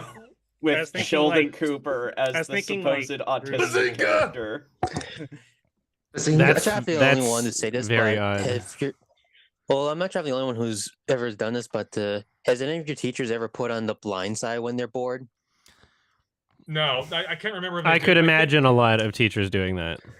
I Yeah, I had remember my one teacher teacher who Let's just like say I remember just seeing it twice during my years, and I keep thinking to myself, even if it's good, it just kind of looks very boring. You reminded me Just in kinda junior dozed off. high, we watched Any Given Sunday, but I don't remember a single fucking thing about that movie other than I watched it in junior high for some reason. Hmm. I had one teacher who like came back and said like, all right, I just got back from a funeral. I'm depressed. We're watching Young Frankenstein today. Oh, wait. I also watched Young Frankenstein in drama class, I think. I've only Yeah. seen 2 Mel Brooks movies: Spaceballs and Blazing Saddles. Spaceballs is fun, although I, I don't love think Young Frankenstein. Young Spaceballs Frankenstein. Yeah, I good, only yeah. seen 2. I've never seen Young Frankenstein, but I've seen Blazing Saddles and Spaceballs. Spaceballs is fun, although if you're not a Star Wars fan, it's not just. Spaceballs. The Yeah, producers is also pretty good. It's pretty Spaceballs classic. is I've only kind of seen- bad. Like I've only seen unpopular take, Spaceballs. but I'm not Yeah. fond of Spaceballs. It's I'm not sure if anyone talks Yeah. about in terms of the Mel Brooks filmography, but I think my favorite of his is 12 Chairs, simply because this is I haven't seen before it. he became known with the Hmm. satire angle. yeah. Actually, Yeah. I think I've only seen like 3 Mel Brooks movies. So Spaceballs, Robin Hood, Men in Tights, and Dracula Dead and Loving It. Is he still I do alive? really. Yeah, he's Yeah, still Yes. he's still Yeah. alive. Somehow. still He kicking. does voice work now. He doesn't do any live action roles. He does only like small voice roles for like animated stuff. I do really love Blazing Saddles though. Blazing Saddles actually holds up surprisingly fucking well. I really like It's that pretty film a good. lot. I still you gotta see had that one. Sure. And Yeah, and I think we once had a it discussion about it's like yeah, comedy these days or Hollywood these days don't take justice like Blazing Saddles, and I don't see them why people are so angry about Blazing Saddles than they are now with like any other film that tries to be offensive and whatnot. Yeah, actually, I just got reminded of something that one of the lamest thing my social teachers like a history teacher did once. And this is not, I'm not kidding when they did this. Like, we were supposed to do like a lesson on 9/11, and all he did was put a Watch Mojo video about 9/11 on the big screen, and we had to watch it. Oh wow! Like he was that lazy? Yeah, he was that lazy. That's He just funny. put the video on. A Watch Mojo video. Top 10 Oh, crazy moments from 9/11. A literal It's a Watch content Mojo. farm. And today we're that's going to so talk funny. about 10 things that happened on 9/11. Thanks for 9/11 mentioning that, started- Olivia. Number 8, jumpers. 9/11 started when Osamu Tezuka jacked the plane because he was Question. mad about the What- Lion King. On what day did 9/11 happen? March. What's the name of that 10th. guy who does number 15? Chills. Like Chills. maybe Chills. I wonder if Watch Mojo's tried to hire Does Chills Chills still for do their shit? videos. Is Chills doing the same I shit? don't know. I don't I know know. he It's was one of trying to those do things music. where it's like popular content that I never watched, and so it's just like it could exist or not exist. It would make my life like no different. Mm. Yeah, I know he was in like Smiling Friends a few years ago. Oh As a yeah. Yeah, he cameo. was. It's like Number number 5. 15. May I have Yeah, the he's still doing the 15?" exact same shit. The only thing I like about He Watch has Mojo is A when one of very the weird voiceovers gets to voice, interview and that with is the what he's Spider-Man popular crew, and for. Tomlin's like, "I love Yeah. Watch Mojo." Every That's like the single only one of genuine his thing that I thumbnails like has from the that red channel circle or in it. whatnot. Yeah, that's what I remember about pretty it. common. Should I put red Uh, circles in my thumbnails now? Ironically, why not? for a couple maybe. A red circle with your boobs on it, Olivia. Ooh. That'll catch a lot of attention. Nah, there's a subsect of people who get weirdly upset about the avatar. Shit. Like, Yeah, do it. yeah. Life's risky. You gotta take it. I don't Or feel like you pissing those people sink it. off again. Yeah, I'm just they'll be like fine. Chills' content is so weird. It's literally like I couldn't imagine making content where the draw to the content is not you or what you've created, but is just like the things that you've compiled. Right? Mhm. Where like every single one of these videos, 11 scariest things caught by drone. Yeah, It's like you I've just seen went that, on actually. Reddit or Isn't that the where case with like you Danger Dolan when he did the exact same thing? I don't remember. Yeah, He could take the top 10 drone things one. and just come up with a list that deals with the same theme. Yeah, I couldn't like it seems like a weird Yeah, I remember Yeah. from the project. drone one, there's like one part where it's like low res and there's like some movement from like under like in the forest, and it's like it's just Bigfoot or something. It's just like this could be someone. Yeah, where that's it's like it's like barely any you speculation. have to know when you're making the content that like 90% of what you're showing is probably like fake. Yeah. But you just have to not care because you have to keep making content because that's your job. There's a red circle. It's just I couldn't imagine doing that. It's a weird thing. Because it's one thing to like get big off of doing that and then follow that, but like I think in order to get big off of doing that, you have to start doing that, right? I mean, first It's you have like to come that's up with your a theme, then come up with a list. That way you could get more revenue. Yeah, I- like that to start. I don't know. A lot of people go into YouTube not to express something, but just to make money, which I don't know. That's most people on YouTube at this point, I guess. But Oh, it's the Yeah. majority of Recently, the YouTube. half the list content are just facts based around the movie, or which part is real, which one is based for it is based on true story movie. oh yeah, and then Yeah, just people that are it's- just like summarize the movie or something, or like And they're basically Oh, yeah, content those. farming out of it. Yeah. God, I I've been hate seeing those content videos farming. where they summarize like a movie that I never heard of before, but at the same time, I'm like, and then wouldn't it they make sense if you just give me like a title first before giving like, oh, mom gets destroyed and blah blah Yeah, blah. they That's give it usually like a what it Dar is. Man title, but it's just like a summary of a movie. It's so weird. And they'll like summarize it in like a few minutes, and it's just like, okay, well, what are you offering?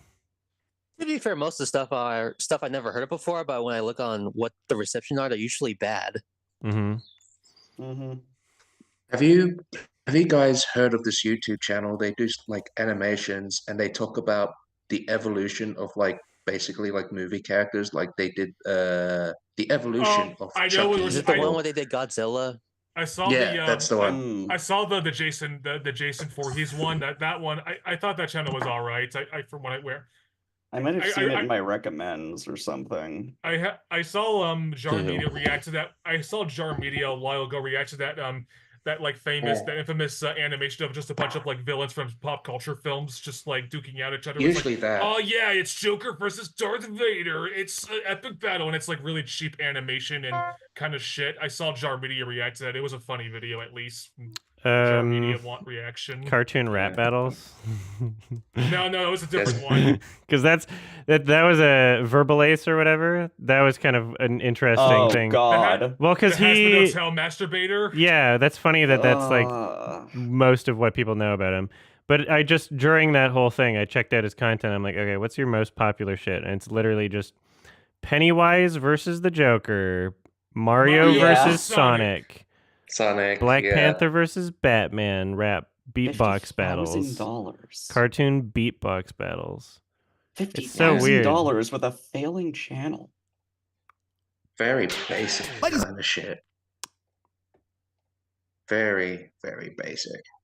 Do you Hey, think, Adam, least- do you think oh, these things happen, just very quickly, do you think these happen just because of like media literacy, and that's why like there's just like because like what kind of content they digest and these kind of things just become popular? You know? I wouldn't call it media literacy because media literacy is like an interpretation of media, not necessarily your media diet. I would True. probably use media Mhm. diet instead. But yeah, I mean, it's you make a animated cartoon format and you say Pennywise versus the Joker, then a lot of kids are going to watch it. Is like most channels that have, if you have a video with over 100 million views, probably it's kids watching it. Yeah, Yeah. And kids have a lot of free time and just they're raised on iPads now. true. Yeah. I could confirm that a lot of people were raised on iPads, and that's an unfortunate thing because when I'm at work, there's always just like parents just putting up random shit on for their kids to watch. Sometimes it's fine if it's just like a movie. Like I saw a parent put on like a Canto for the kids, but other times it's just like YouTube videos. It's funny how people even pretend to care about like what kids are exposed to anymore when it seems like parents have given up. Like theory- every Oh, wow. parent The has parents who essentially just given up and said fuck it, and then now they're trying to like legislate what is on the internet total. They're like, let's ban porn off the internet. It's like you could just not So give good your luck with that. you could not give your 4-year-old an iPad. Or Like like being a or like set parent. So does You this can- mean you iPad can is set gonna these be restrictions considered on your because end. They pretty much neglect their kids. you can install the YouTube Kids app and not install the browser or YouTube You regular. say that though, but there's probably a bunch of shit content on the YouTube Kids app anyway. I know so I know that, but at least that's like an attempt at regulation on the like you're not going to find I'm not going to say you're True. not going to find porn on YouTube Kids because maybe you can, but like Dude, it's not where Said people Gay are content is allowed to back post after, it like, at the the very digital least. circus the was like so scene in popular because I thought that thing Beastars- was like done for back in 2014. Now The it's kind of scene- realized just by a bunch of forum people trying to popularize the craze. Yeah, even like the scene in Beastars where Haru remembers the first time she had sex, that was marked as YouTube Kids for a while. It's so funny because their Oh, that's algorithm funny. clearly treats it as like anything animated is for kids. Like a bunch of Wonder Shows and clips are on YouTube Kids, which is like the I I opposite. think it might have a lot of happened exact like opposite. the On Has the Been YouTube pilot Kids. too at one point. Yeah, Which a lot of is people pretty say funny. like for person that coming from the east, a lot of people were like a lot of Americans I talked to was like, oh yeah, oh wow, like you guys are really focused on education, you know, like look at us, like our education sucks. And I was like, to be honest, right now in the east, no matter where you go, similar problem happens, you know, like just like parents doesn't know, like, was too lazy to like educate their children, and then they blame it on other people. It's just everywhere. Yeah, That's well, kind I mean, like we've opened Pandora's box, and we just kind of have to accept the reality that like every fucking new generation is gonna be like 8,000 times more like perverted than What's the even last. sad is that I saw a video of like Yeah. a 6th grade teacher talking about how these kids who grew up with iPads are like, when it comes to reading, they're at like a 4th grade level, then they should be at 6th grade level. If I became a I wonder. furry because of like anthro characters when I was a kid, are there gonna be like, is there gonna be a generation of kids into like Spider-Man and heads in Elsa. toilets? Heads in toilets. I mean, like we fucking don't. skibbity Well, toilet here's the shit? thing. Skibbity toilet. I don't I think mean, if we had so. furry I mean, kids surely. at this moment, there's probably gonna be a lot of weird, like, remember the story of like some guy tried to ban furries because they might transfer them into like the animal shelter. And that was Yeah, that yeah, was like that story. that was never getting passed. Yeah, that was performative. Yeah. Well, so I mean, if you can name it, there's a fetish for it. I don't think that we're gonna see like skibbity toilet in the same way that we saw like My Little Pony. The reason why we see like furries as a thing is because the way that furry characters are designed, they're already like human like Skibbity Toilet is in the realm of like Uncanny Valley, and it's supposed to be like scary and like weird and like sci-fi, whereas like furries as a concept, you're supposed to like be able to relate to and emote with them, and they have like conventionally attractive features like facial features and stories. usually the most case for like but and like counterpoint, voices and counterpoint, there's also like anthroplane fetish. yeah, but because planes are Don't you already mean so close cars? to like fucking dragons or whatever, it's like the same. I guess. Dragons. But and also the cars, anthroplane planes. fetishists are like, that's such a niche thing. Like yeah. it's there's not Yeah. whatever community There's there just is for that. It's certainly not more of selling them out than I thought hotels. there'd be. Hey, I kind of like anthroplanes. Yeah. Not I mean, I dig them. there's the Disney eyes, I think, which is a heavy big feature. I think there's a big focus on like having pleasing looking features. I think. I mean, yeah, designs, that's yeah. Whether it's furry media or non-furry media, that's what shows up in media. Is I blame also Crystal kind from of- Star Fox for me being a furry. Mm-hmm. I also kind of like the idea. Like is not the right word, but like I found it interesting. Like a lot of people were like, "Oh, not media literacy. Oh yeah, kids are getting dumber. How do we cope over that? Well, we fight against science. Boom." I'm not sure kids are getting dumber. No, I don't know, because like I think every When I say generation dumber, is inclined to think that the younger generation's know. dumber because Like, that's what I think that's it's a what I lot of always fear think. mongering. I think I think feel that like- fear mongering comes from the Midwest. Do you know or how in fucking some hard areas it like was? New York or I something? tried to explain kid named Finger to my dad, who's a boomer. It didn't go well. you tried to explain what? Kid named Finger. I don't know what that is. Kid named Is that a sexual the play? the fucking Breaking Bad meme. Kid named Finger. Oh, that okay. Oh, I don't remember. I'm gonna look That at meme this. is I like haven't watched the everywhere. show. Hey, kid named Finger. The internet is like the How is biggest it- double-edged sword. How is it a Breaking Bad meme? What's the? Can you explain this to me now? The one with fucking Mike from Breaking I'm Bad. seeing. I'm looking at the Hold thumbnails. on. It's not ringing Oh, a I bell. thought you were talking about the Can you Saul just Goodman Did you meme. look up a YouTube video? Yeah. What is it? Yeah. No, I'll hold on. Just wait. Boomer Adam. I don't know. Fuck. I don't see everything. Give me a bit. Give me a bit. I'm like Fuck busy doing things. I haven't even watched Okay, the curse Daddy. yet. Kid named If I'm Finger. not mistaken, Oh, that. Oh, that. How have you Oh. not seen this meme? It's What is it? What is it everywhere. supposed to mean? Okay, so there's this old meme where these kids, I have to explain it again. I'm Where sorry. these kids, where the teacher is like, "Okay, kids, today we're going to finger paint," and then it says "kid named Paint," and it shows Oh. a kid freaking the fuck out.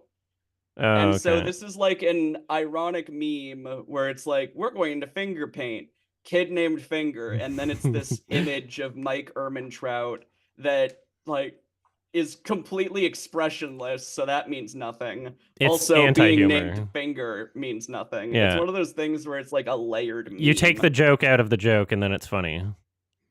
Yeah. I get it now. Thank you. Mm. All right. You did it. You figured out a meme. You understood I just it wasn't better aware than of my that dad. meme. To be fair, I barely did, am there, aware with that meme too. I don't know.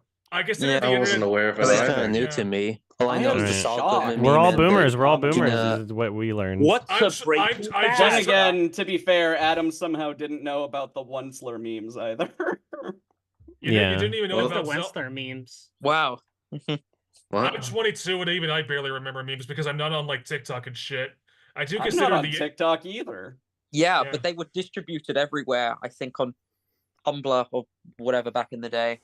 Cat Yeah, BF has now- Does like YouTube Shorts count? Because that also counts as TikTok videos. Cat BF Yeah. got what like the fucking Samsung like flip phone thing. Oh, And really? I Ooh. saw him downstairs as he was eating food, and he's totally like ADHD maxed. So now he has like two screens going at once. Basically, he's split it down the middle, and he was like surfing TikTok and Ah. scrolling through Twitter porn at the same time, and it was funny Nice. Nice. while he was Did like the tw- eating. Nice. No. Did the Twitter port Oh, did the Twitter port include my pussy in bio bots or something like that? No. My pussy in bio. I don't see those as often on furry Twitter. No, they're going like True. my TF in bio. That's what they're doing Mm. now. Mm. TF in bio. Yeah. Or in bio. Hello, Joe. Ooh. Your hand is raised. Yeah. God, what was my question again? Oh, sorry. What are your thoughts on what is possibly an overreaction in regards to Late Night with the Devil's usage of AI in a few scenes? I knew this was coming. yeah, well, let's everybody's see. Yeah. downvoting. I it heard. because Yeah, of I that. heard on Letterboxd it's getting brigaded. Let's see. Yeah, it is. 24% Every That- single review. That's is a little like, weird. 24%. Which is Yeah, funny, I'm 'cause sure I- I'd be angry scathing over of- like I, a still um, image. If it was a video, I'd be angry. But still image, it's no biggie Yeah, The really. thing is, people are complaining about the fact that like you could very easily have commissioned someone to make that. Well, there Yeah. was an artist that was paid and worked on it. They just tweaked the AI image, so it was they used AI and the artists themselves. It's not like they didn't use artists. It's that they just had a cheaper, more cost-effective and corner-cutting way of doing it. But it's also not like a fucking huge budget movie, right? Yeah. No. There's other people No, I that feel like worked the only on thing it that will make me too. offensive is the besides Not a Secret huge Invasion budget opening. movie. Where they if actually you if CGI we did the saw this in opening. like fucking like a Disney thing, then I would say the criticism would be more applicable. But like Yeah, but I I don't don't know, Secret like Invasions. independent how much- artists making like a tiny horror movie, like Yeah, but think about how much like you spend in like furry commissions and shit for like more complicated things than what was on that screen. what do you mean? As in like it's not that much of a It can't cost. be that expensive, right? Oh, I 'Cause know. It's a very simple image. I know. It probably wouldn't be like it doesn't make a lot of sense if you're concerned with like the quality of what you're making, then probably AI is not the best way to do it. No. But it's not. I saw the movie at Fantasia. Oh, did you? Yeah, I reviewed it like last year. Oh, yeah, sorry. if I guess I anybody's didn't see curious, that review. sure, that's fine. Was it good? I like the concept, and there's things I liked about it, but it would have been better with a better director. Is the problem? So I think I gave it like I a. just saw last I night. think I and gave was it a thinking the same thing about 5. the technical aspect. Yeah, it was a 5 out of 10. Yeah, I gave it a 5 Yeah. with like some general that's too bad. positive attitudes towards it. So it's not like like I'm kind of unsurprised that there were some like corner cutting elements to it because I mean Well, the if we're movie's going- not like it has a great idea, but it's not like super well executed anyway. But I don't like there's so many people that work on a movie to like trash it. Like the actor had no Yeah. fucking Yeah, it Mr. was like a Mr. Dalmatian post-production, didn't too. have any say in that. That's Yeah, it was Like- like a post-production idea, or like Like, in my opinion, like they could have just commissioned an artist, but at the same time, it does feel like a lot of the outrage is just kind of, the whole AI hysteria going on. It is a Yeah. buzzword, and people are disproportionately reacting to it. Where like I feel like this sort of inclusion, it could easily just be like a funny, like dumb meme of like, haha, this is bad or something. But like people are doing like this whole kind of culture Crusade against war AI. type of thing. I guess moral crusade. Yeah, It's annoying about that's because I don't What think sucks? What sucks is that like I saw there's a content creator I follow that like he made some decent reviews, but he seems to be going on an anti-AI rate. But the thing about it that annoys me is the fact that he's like so against AI that he's blocking anyone who even like gives a remote dissent opinion on it. It's actually kind of infuriating because I'm like, okay, look, I get AI it can be bad and be misused, but like maybe there could be ways that like AI is used to help. It's like I know Spider-Verse, for example, they use some AI to help with like the line art, but they didn't like use generative AI to do it. They use like just to make the process less tedious, I think. Yeah, I mean, it's always agonizingly obvious when someone uses generated AI. No, then here's the thing. Like it's not always agonizingly like obvious. Wonka bullshit in Glasgow. It's not always agonizingly obvious. It's only obvious when you notice it, right? So there's, I'm sure it's happened more than this instance. Like I'm sure at this point with AI art, you could probably just Photoshop it and say, "Oh, this is my original art," even though there's some tweaks that make it look like it's from AI. Yeah. So their problem was like the way that you could tell it was AI art was because the skeleton's like fingers were weird. So if they fixed that, then we wouldn't have been able to tell. Really. So that was like it was like a software. There were a couple things about it that looked visually off to me. Yeah, well, if they fixed those couple things, right? Yeah, I think the issues is mostly more like when there's like compression issues with the AI technology, especially in regards to like there's the pixelation compression. I mean, that's not inherent to it. Those are all like customizable things and fixable things. Like agonizingly obvious when it's entirely generative is like people are worried about it replacing artists, but like it's so not great at making art at this point.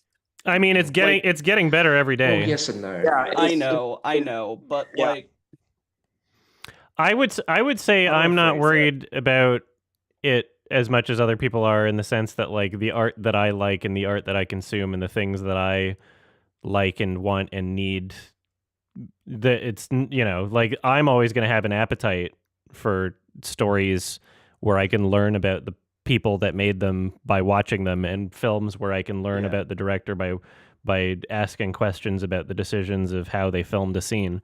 So like to me, the first people that are going to succumb to this are probably just the normies that are being hysterical over it in the first place. So 100% we're going to see like Disney make like an AI generated Star Wars or Marvel film. I have a feeling that's going to happen. Did you see the link I put in the chat? Because like it's concerning news about AI in studios. I put a link. I mean, I saw that. Like it's one of those things where like we're just going to have to see where things go. Yeah, I like one of the criticisms. You could do a lot of things with like the technology. One of the criticisms with the Bosch fans when his folder got leaked was that some of them were AI generated, and that's funny. One thing he had to he had to apologize for like his fans because some of it was AI, and they were like, that was the issue with the AI art. What, Vosh? That is a lot of copium. Yeah. For that community. Weren't you friends with Vosh, Adam, or did you disconnect with him? I am not commenting on that entire thing. Good idea. All right, I'm sorry. Yeah. I didn't. If you don't want to answer, that's fine. I am not commenting on that entire thing. Okay. As far as I know, it's not probably a good business. idea. Just I'm sorry. I'm sorry. Correct answer. Yeah. Choose your battles. Yeah. Did you have anything else to say, hello, Joe? I'm just trying to think of I think regarding Madam Web, are there like moments in Madam Web that you like to talk to your friends and family about that weren't in your like review, for example? Are there moments that well, I mean I recorded a lot more that went specifically into certain scenes, and that'll be released. I think there's a digital version out now, so once my South by video is published, I think I'll have some editors working on that. So you can stay tuned for that. Awesome. But Sounds I'll have to good. like go Look over forward to it. I might add more to it even because the film is really funny. Yeah, I'm really Excuse sad me. that I missed it out due to the move. So I'll probably catch it on digital. You can guarantee I can definitely watch it. It'll be thanks to your review as well in terms of that. Okay, sweet. Yeah, no, really enjoyed it. Thank you so much. Was that it? Yeah, that's it. Okay. I'll load it. Meat Boy. Thank you so much. Thank you. Meat Boy. Meatius Boyus. Meat Boy might be AFK. My bad. My bad, guys. I muted myself and I was like doing something else. A change of scenery. Let's talk a little bit about Dune. I saw your review, but also I read a little bit about the book. So, before I continue, how many of you guys read the book of Dune? I remember starting it, but my dad's really into it, so I pretty much know most of the universe of yeah at this point. So I bought a Dune audiobook for my dad, and when we watched Dune Part 1, I would turn to him and like be like, "Hey, so what's this thing?" Yeah. It's the weirding way. Yeah. So what's kind of interesting was that, like, I heard a lot of people were commenting, and after listening, because I'm almost done with like the first part of like Dune in the audiobook, and what's kind of interesting was that, like, both versions, they seem. I think like David Lynch missed them completely. Like, as soon as like Leto Atreides died, he just completely lost the plot. He just completely misread what Dune is, which is kind of funny. Not that it was a problem, but something that was interesting, there was a scene in like right before the Harkonnens invaded in the book where Lady Jessica was like super paranoid about people coming in. And then she suspected everyone was like a Harkonnen agent. And then she got really, really jealous that Duncan was like really popular with the ladies. And then like she told Duncan to like, she told Jason Momoa to sober up. And Jason Momoa told her straight in the face, like, "You're I don't take orders from a Harkonnen agent." And then like Lady Jessica says something along the line is like, "Wow, if I want you guys obliterated, I can just do it because like I'm part of the Bene Gesserit. I have more power than any of you screw ups combined." Well, I'm paraphrasing. So, which is kind of interesting, is that like you do see the point I'm trying to get at is that like you do see those moral ambiguities, like everyone kind of acting like an a-hole more in the second part. But the thing is, like in the first part, I don't know why for both versions they never really address like the moral ambiguity of the character. Because also keep in mind, Leto Atreides in the book, he straight up told Paul, "We're doing propaganda." You know, he straight up said that. He was like, "We're doing propaganda.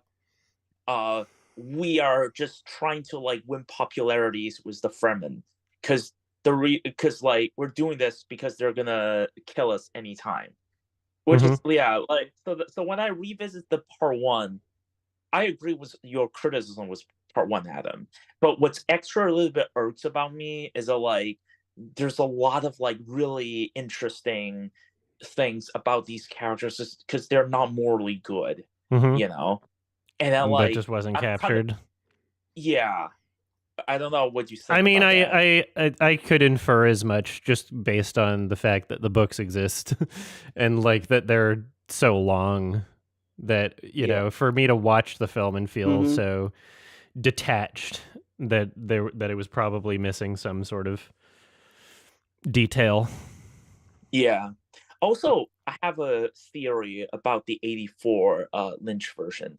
So two things. A game theory? Yeah, a quote unquote conspiracy theory, but not really. Sure. one of them was, I don't know if you guys agree with me. The wheeling way, I don't think that was in the book. That's what I heard. But I okay. have to ask So Dad. yeah, what I think happens is David Lynch knows about the voice.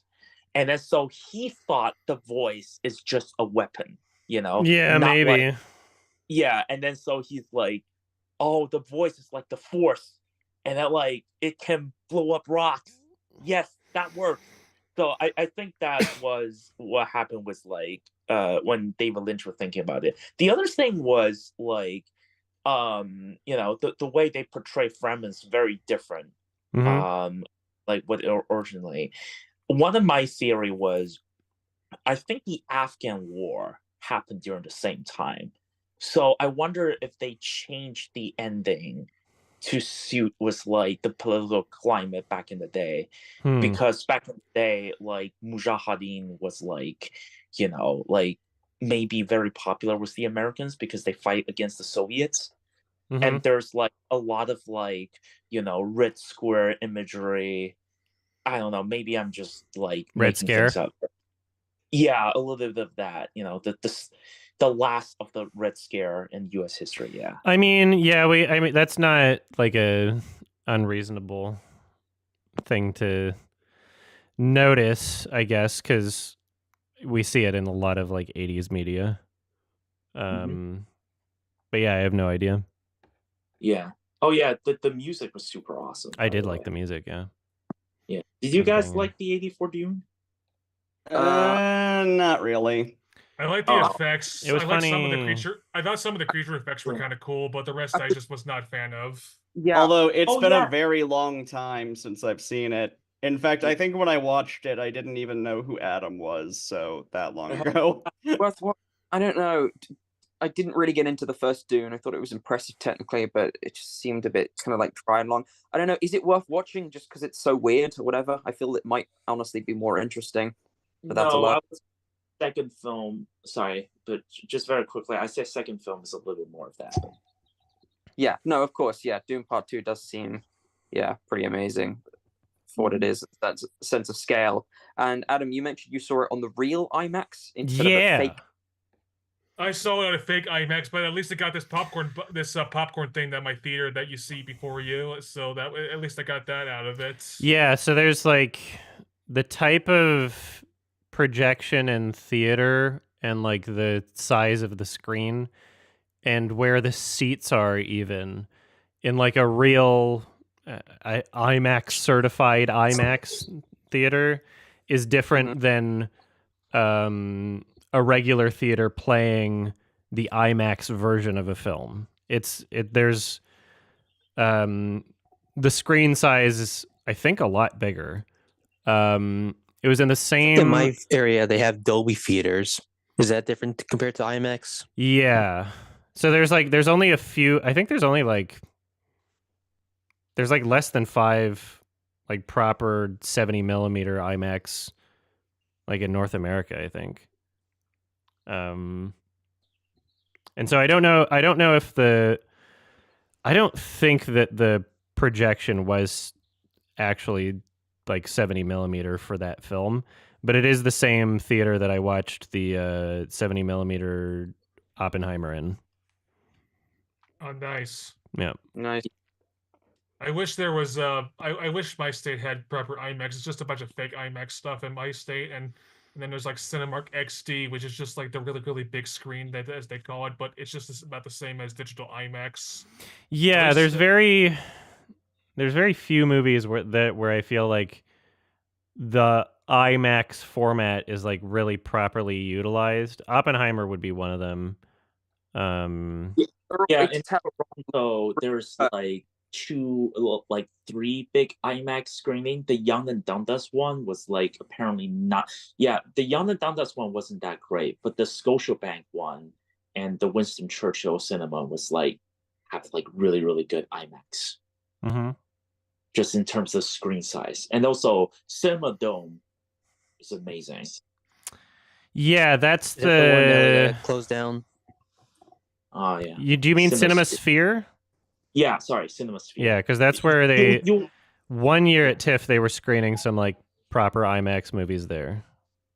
Yeah. And then they Yeah, didn't some- do it last year, which was interesting. But it was also kind of a fucking pain in the ass to get there. And they kept, that hallway where they made people wait. And they played so many movies like fucking 30 minutes plus late, which fucked with my schedule. Oof. And you just Sorry to wait hear it. that. You wait in this fucking steamy ass hallway, just packed with people. Well, there's like a bunch of people leaving from the other show, and you're just kind of like in line waiting. And it sucked. Whatever. Nico, what's up? I wanted to ask if you consider Tar to be slow cinema. I mean, it's up there. It's a slow movie. I don't know if when I think slow cinema, I think like as extreme as like Nuri Bilge Ceylan or Norte. Yeah, Norte, The End of History, like fucking Lav Diaz shit. That's what if I were to give an example of slow cinema, it would be those things. I don't know if I would classify Tar as that. I think it's just a long, slow burn character study type film. But I don't know if I would. I don't know if I would give it the label slow cinema. Okay. It's a lot more accessible than like a Baz. Lav Diaz. Sorry. Yeah, Lav Diaz. Sorry, I was thinking Not Baz Baz Luhrmann, Luhrmann for no. a second. I was gonna say it's much more restrained than Maestro about Leonard Bernstein. Yeah. Is Nomadland also considered slow cinema? Because it didn't really have much of a plot. It just kind of like it was just about this Well, woman. let's see if there's a proper definition. For Nomadland I slow define it cinema. as Terrence Malick light because of the way it's shot. I mean, based on the Wikipedia definition, we could classify some of these things as slow cinema. Yeah. You got Abbas Kiarostami on in there. We got Andrei Tarkovsky. Zvaya Gintsiv. I mean, if he was popular enough, then maybe he would be on this list on Wikipedia. I don't know why he's not, because he could fit there for sure. But Also, there's a lot of these where, I mean, it's kind of, the Wikipedia definition is kind of implying like minimalist and observational, and also saying with little or no narrative, which like, I don't know. Because Norte, The End of History is definitely slow cinema. I wouldn't say it has little or no narrative. Yeah. I also wouldn't say it's minimalist. I would say it's just a very long story. When do you classify as something that's either slow cinema or a slow burn drama or just something that just meanders around? Like if it has I know, right? very- It's all it depends on if it's if it feels purposeful or not, or maybe it's just really whether or not it connects with me. Because somebody put like it has a list of examples of notable slow works. They put Melancholia, which is kind of a weird choice. They put Wendy and Lucy, which I feel is kind of a weird choice. I don't know if I would classify either of those as slow cinema. Yeah. I mean, they're Taste of Cherry. Damn, I wouldn't classify that as slow cinema at all. My definition would not include a lot of these films.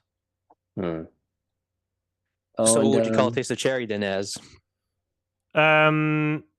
Like a meta narrative drama, like it's a character drama, like it's a slower movie. It's not slow cinema to me.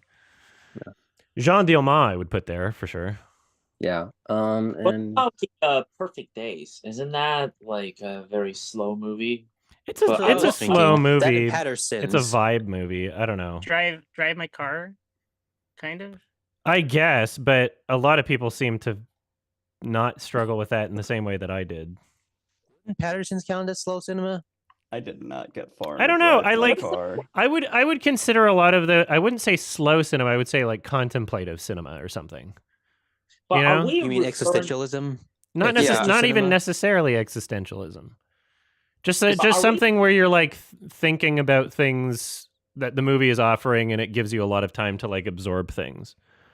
I'll admit, I do sometimes feel a little bad when I'm watching like a movie that's really slow and like It's like I get that it's purposeful, but I am just way too ADHD for so many slow movies. Yeah, but like- kind Yeah, of even Tar, which I enjoyed, like there's definitely parts of that I wasn't like crazy about. Yeah. But are we referring to like slow cinema negative, like necessarily with a negative connotation? So, like, you No. can't have No, not necessarily, but I mean just kind of in a. I'm not really sure the definition. Just in a sort of a. Like It's I made wasn't able to enjoy Stalker, unfortunately. Yeah, I guess the best example, the one that's depicted Gene Dillman. I mean, is that a quintessential, Yeah. slow sort of Yes, cinema film? definitely. Yeah. And wanted to ask what other people's opinions on the new Bong Joon-ho film, Mickey 17, being pushed to January 2025. I'm fine with it because if it gives him more time As to long as work it's on the pushed film, and not Yeah. canceled, who cares? Yeah, That's my True. opinion. I am curious because I think after Mickey 17, he's gonna do like an animated film about like sea creatures, which I'm interested to see. It'll be interesting to see what he does. With Fucking animation. new Park Chan-wook coming out in like A month. It's a mini series Hell on yeah. HBO. so Oh, we get something. Also, Steve McQueen. Could be mistaken, but I'm pretty Oh, sure yeah, he's Steve- doing the Steve- anime film first and then doing Mickey 17, right? Who? No, What? so Mickey 17 is first. That comes in on January, and then he's doing the animated film after that. Oh, because I just assume he's trying to do the anime film first, and then he's gonna push Mickey 17 later. Oh, Mickey 17, they Also- finished filming a while ago. They're just doing post production stuff on that right oh, now. just Netflix. Ja- It's Joshua Netflix, Oppenheimer. right? Makes sense. Yeah, it's a Netflix series. Mickey Which one? 17? What? No, It's a movie. no. Oh, no, Mickey it's- 17 is a theatrical film coming out in Oh, January. okay. Oh, okay. Oh Thank yeah, goodness. yeah, yeah. Oh, And then Sympathizers Netflix. Yeah. No, Wait, it's Sympathizers HBO. HBO. Okay. It's HBO. Okay, cool. Did That'll be he interesting. direct every episode? Let's see.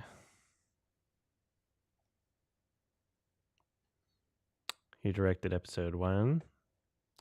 And I'm just going to open up the tabs for the other ones here. I think Park Chan-wook also did The Little Drummer Girl, which I haven't seen, but I'm surprised no one Oh, yeah, talks I about haven't it during seen his that yet. filmography. And I think it's also an early Florence Pugh show or role before she became big in 2019. Yeah, it looks like Park Chan-wook directed the first 3 episodes, and then 4 and 5 are someone else, 6 is someone else, and then 7 is someone Oh, else. damn. Who's Mark Munden?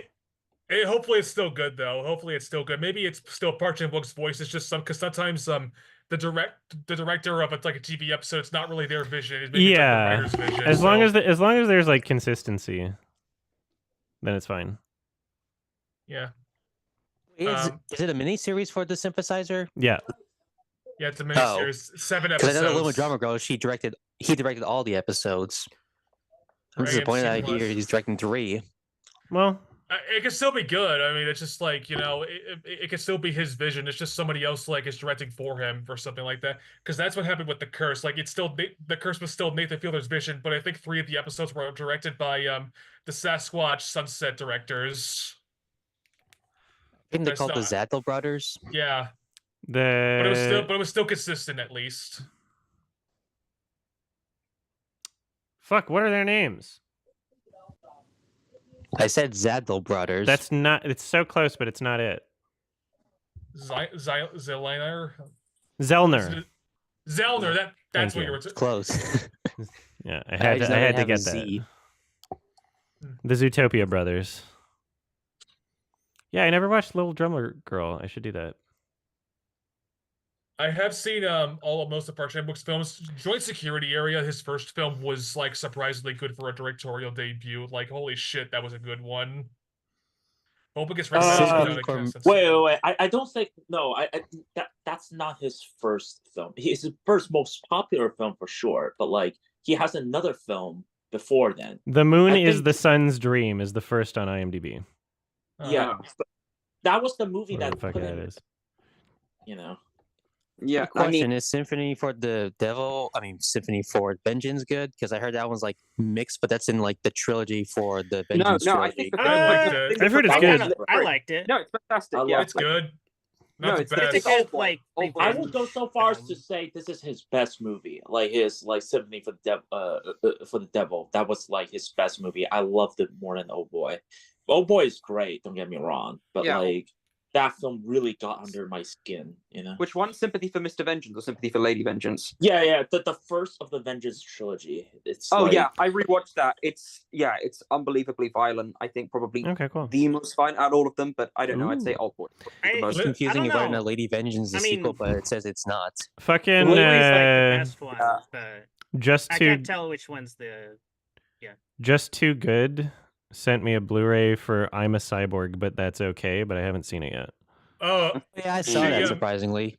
It's like a weird follows me on detour into Letterboxd. She follows me on Letterboxd, and she's actually commented on a couple of my reviews. Cool. I made a half-star review for Moulin Rouge, and she commented how apparently it's her mom's favorite movie. She's trying to make her watch it, and she doesn't want to, which I think is kind of funny. That's funny. Yeah, she follows my reviews closely. She's an IMDb like refreshes my or maybe just follows the Letterboxd. But she definitely knows about reviews that I've made ratings that I've made that I didn't make any videos for. You should have her on Sardonicast at some point. Yeah, at some point. Wait, sorry, who's that? Just Too Good? Sarah from Just Too Good, the Lego YouTuber. Yeah. Oh, I see. She seems nice. She commented on the I did a stream with RM Brown, and I talked about the South by Southwest movies there, if anybody wants to check that out. She commented Yeah, I there saw as it. well. It was pretty good. She watches these streams apparently, so if she's watching right now, hi. Hello. Hi. If you're just too good, does that mean you're just too good? Got him. Got her. Just searching up her name right now, and it just leads me to one where it's about Legos. That's her main channel. She does Lego stuff mostly, but she also is a huge cinephile, like a lot of us in this hangout. Like she has Letterboxd. She follows me on Letterboxd actually. So that's cool. Cool. I'm just kind of confused why it's just Legos in their channel. Yeah. Does someone have a link to our YouTube channel? I could do that. Hold on. Cool, thanks. Oh crap! There's somebody trying to come in the call, but we're about to end soon. Let's see. Hello, who is this? No. Hello, there's a cat. Oh, it's you. Oh, it's Aether. Hey guys. Hello. We were ending this pretty soon, but we can. Yeah, I know it's Eastern time. iPad didn't give me a notification. Oh, sorry about that. If you have any questions or comments, we can include those for sure. Anybody who wants to say a final question or comment, raise your hand and I will get through you. Sure. All right. See. We will start with BC 467. All right. Well, I remember the two questions that I had that I was going to say earlier, but then I lost my train of thought. So the one's a serious one, and the one's kind of just like a goofy one. Sure. So the serious one is so I've been thinking about this a lot recently, especially after watching Zone of Interest and how some people are reacting to it. About like a lot of people, there was that like creepy ass sign-in of like 450 people signing in, declining Jonathan Glazer's speech, and it just made me think: do people really misinterpret films like that all the fucking time? I will mention that it's a Google Doc form that doesn't actually verify anyone. You can just sign it. Oh, whoops. So there's like 1,000 people on it, but people have already figured out that some of them are fake names. Like somebody put their name as River 2 space the sea. Yeah. So the only recognizable names on that list for me are Eli Roth who has already said like publicly those same things, so we can assume that was the real Eli Roth. And then Jennifer Jason Leigh was on there, and Tara Strong. And and Tara Strong is infamous for that kind of thing. So yeah, I heard she got some heat for that. It probably is the real she's Tara unemployed Strong now, because I know she was going to be part of this project, but now she's kind of out of there. Well, she's not unemployed. She's one of the few voice actors getting any roles. Yeah, she's still big, but yeah, she had a few issues a few years ago with some controversy involving some Uber driver Oh, and things like Yeah. that's where funny. she and she got a poor guy kicked out or whatever. Oh, over weird. politics. Yeah, it's a bit of it's kind of an unkind move on her part. She basically just got into like an argument about her fucking politics with some poor like Uber driver or whatever, and ended up getting the person fired. Whatever. So you're and there saying was a she whole- was an unkindness? Yeah. yeah, kind of. Yeah, she just acted really kind of like I hate using the justicey sort of word, but she's kind of like that. She's a little bit nuts in real life. Okay. She's an unkindness of ravens. Shame. Guys, just like very that. quickly, I need to go. I need Sure. to go back to work. Later. I really care. love you guys. Keep the Love great you work, all. Adam. Keep the work, Olivia. Keep the Bye, great me work, boy. everyone. Thank you so Thank much, you. Meat Yeah, have a Boy. nice day. Thanks for hanging out, Thank you. buddy. Have a nice day, Meat Boy. Bye Bye. bye. Bye bye. Bye bye. So What yeah, if- so Wait, what if I made what looked like a chocolate chip cookie, but it was actually an unkindness of raisins? Oh fuck, Oh, that's wow. satanic. Yeah, those are Sorry. complete. that has like- happened to me before. I've eaten like a thing I thought was chocolate chip cookie, but then ended up being raisins, and it was a fun cookie. But like, it just I hate misleading stuff like that. As I Yeah. was getting back to what I was saying, so like watching Zone of Interest, it's a great movie. I love it. But I also couldn't help but think about like how it relates to like real world events. Obviously, if you've been paying attention to the news recently, you'll know about like what's going on in Gaza and stuff. So watching Zone of Interest, a movie about dehumanization and stuff, it's kind of just made me think like this is one of those movies where like, damn, it's so close to real life that it just couldn't help but think it. But I have a question. But the question I have is, has there ever happened to you, Adam, where you watched a film and like you just couldn't help but think about what's going on in real life, whether it's like an old movie or a new movie? Synecdoche, New York is probably the biggest example. Or Oh, 'cause Because Silence it's like by it's. Boston. I mean, like That's what I any felt while movie with watching The like Wall. universal truths, like Holy Mountain, also. Or Silence by Patrice Wilson or 13 Reasons Why. Yeah. Sure. Tracy Wilson.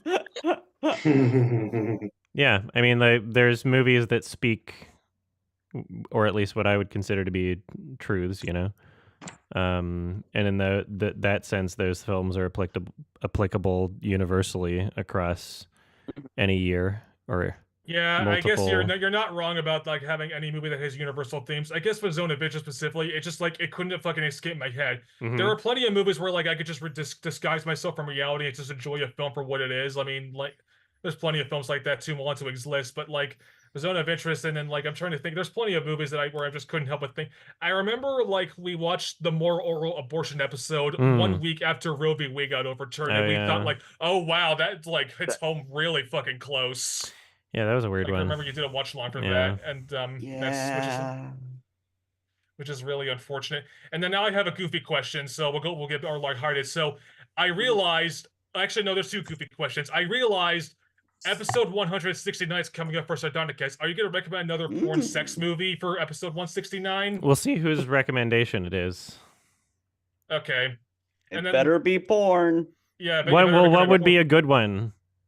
We We already did Short Bus, so An actual porn. Zach and Miri make a porno. Sure. No, I don't want it. Okay. Like, what's the point? Secretary? Sorry, what? If you want to like torture Alex, by Said the way, I Secretary, suggest the after Maggie last Gyllenhaal film. season. Super bad. Nah. Sorry, what'd you say, Olivia? If you want to torture Alex, I recommend after last season. By the way, I kind of forgot about that. I've already recorded the episode where I reveal my revenge. Is it a Oh, is I'm it the- excited. Is it the rumor to top the fourth wall of the movie, like you say? No, at some it was point? nothing that I mentioned in that stream. Ah, okay. I found it in that stream, but I kept it secret because it's funny. Okay, I I'm need to excited to see see what that. I'm excited to see what Days. this revenge flick is, and I have one more question, and I'll be done. So I guess you mentioned for episode 100, you were convinced that that To Boldly Flee was going to win the fan recommendation thing, but that didn't happen. Are you planning on recommending the To Boldly Flee and the Nostalgia Critic films for episode 200 as torture for Alex? No, I don't need to torture him forever.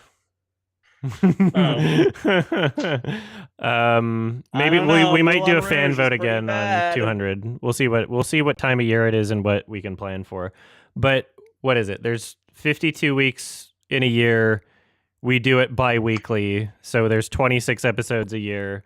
We're more than 26 episodes away, so we don't have to worry about it for a It's not going to while. be this year. I get you don't have to worry about it for a while. I just thought it'd be funny if like maybe you could torture Alex again by just recommending all the nostalgia critic movies like Kick-Assia, To Boldly Flee, Suburban Nights.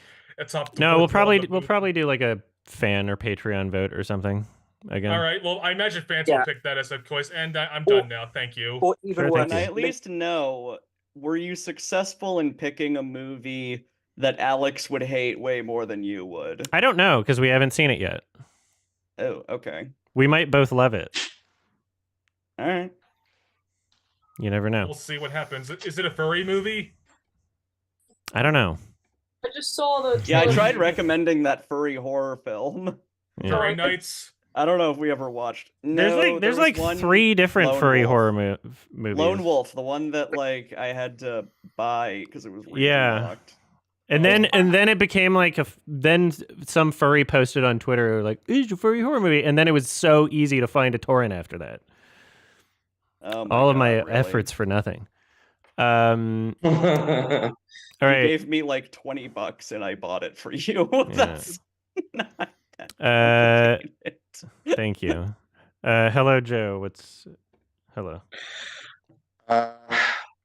So I saw Kim Ji-woon's I Saw the Devil like months ago, and I really enjoyed it. Are you familiar with any of their works? And I've seen I Saw are the there Devil. any of their work? Okay. I think they also did Chaser, but I wasn't as attached to that one. And even I Saw the Devil, I loved, and I put on my list of that year. But like, I have some issues with it for sure. Yeah, it's not perfect. Yeah, I think I haven't I've seen A Tale had of Two a few Sisters yet. issues. Oh, I saw that ages ago. I could probably see that one again. I remember thinking that was like a pretty good story, and it had like a twist that I did not see coming at all. But I saw that when I was like probably 17 or 18. I could Yeah, I'll probably check it see out at that some again. point. Yeah. One of the things I do love about like I Saw the Devil was like some of the camera works. Like one of my favorite scenes was when he was killing the taxi driver and his friend because they were going to murder him, and the camera is just like moving around in a circle, like it's like a one take kind of vibe to it. Yeah, that scene like sells the movie. It really does. It's like it invokes like a sort of like chaos around what is like a smooth sort of merry-go-round, if you will, kind of thing. And I love the ending of it as well. It's quite powerful, but also kind of like pretty, brutal in terms of like sort of like the character study angle of it. He's got his revenge, but it's all for naught, and it's kind of like he's just basically the man that he just killed. And I love the soundtrack around it too. That really closes like the whole chapter. His grief has just gotten so much worse, and now he's just going to live with that for the rest of his life, even if he got what he wanted. Yeah, I'll definitely watch that again at some point. Oh wait, The Chaser was directed by somebody else. Oh, it was who the director directed of The The Chaser? Wailing. The Wailing. Oh, you haven't seen The Wailing? The Wailing's really The good. Wailing's great. I like The Wailing. I want to watch The Wailing again. Okay. The writer, sorry, the director of. Actually, never mind. No, yeah. So this is the writer director. Yeah, they're not related. Okay.